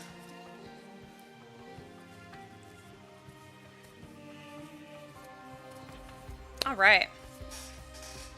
And yeah, there's still 10 people here. There's been like 10 people the entire time. That is awesome. All right. So again, for anyone that is new or that has been here, I'm going to put up all the models I have worked on during this live stream so far. So again, here's the Centaur. More views of the Centaur looking awesome. The Dryad, close up with the Dryad, and Unicorn, which these are all pretty awesome. I don't really want to work at any of them right now, so I think I'm going to look at what else I need to do for this month's collection, because there's a lot of models, and maybe start something new.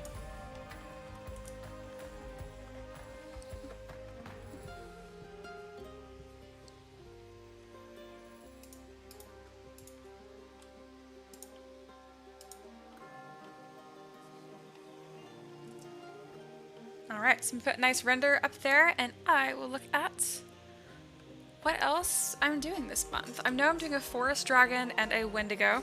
Those are going to be bigger projects, and I don't think I want to start those now. I think I want to be just a little more fresh for those, not 5 hours of work in. That way I don't rush or cut corners.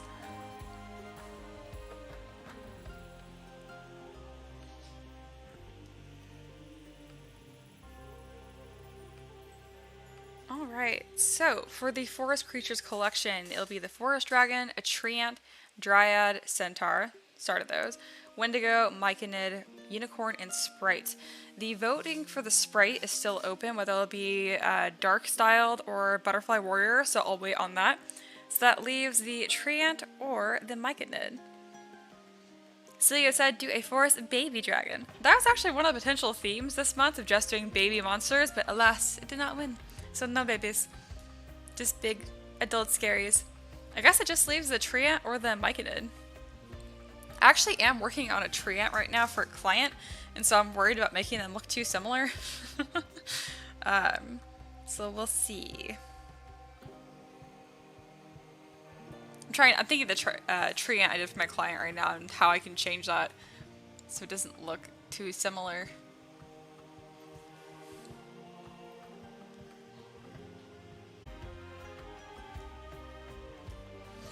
Actually, you know what? Yeah, OBS just disconnected again. It's being very, very stupid.